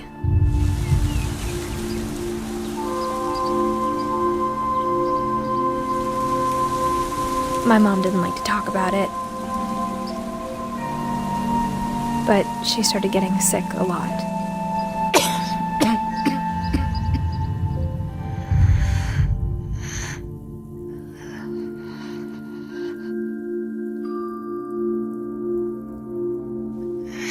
She got better for a while, and then she didn't. And then I was alone.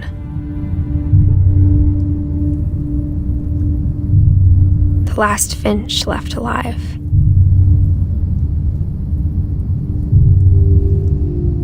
Until I found out about you. I'm still not sure what to tell you about all this. If we lived forever, maybe we'd have time to understand things. But as it is, I think the best we can do is try to open our eyes and appreciate how strange and brief all of this is. This journal was supposed to be for you, but now I hope you'll never see it. I just want to meet you and tell you all these stories myself. But I guess if you're reading this now,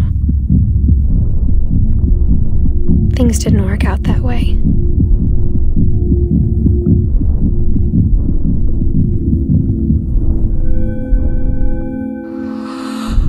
This is where your story begins. I'm sorry I won't be there to see it. It's a lot to ask, but I don't want you to be sad that I'm gone. I want you to be amazed that any of us ever had a chance to be here at all. Good luck.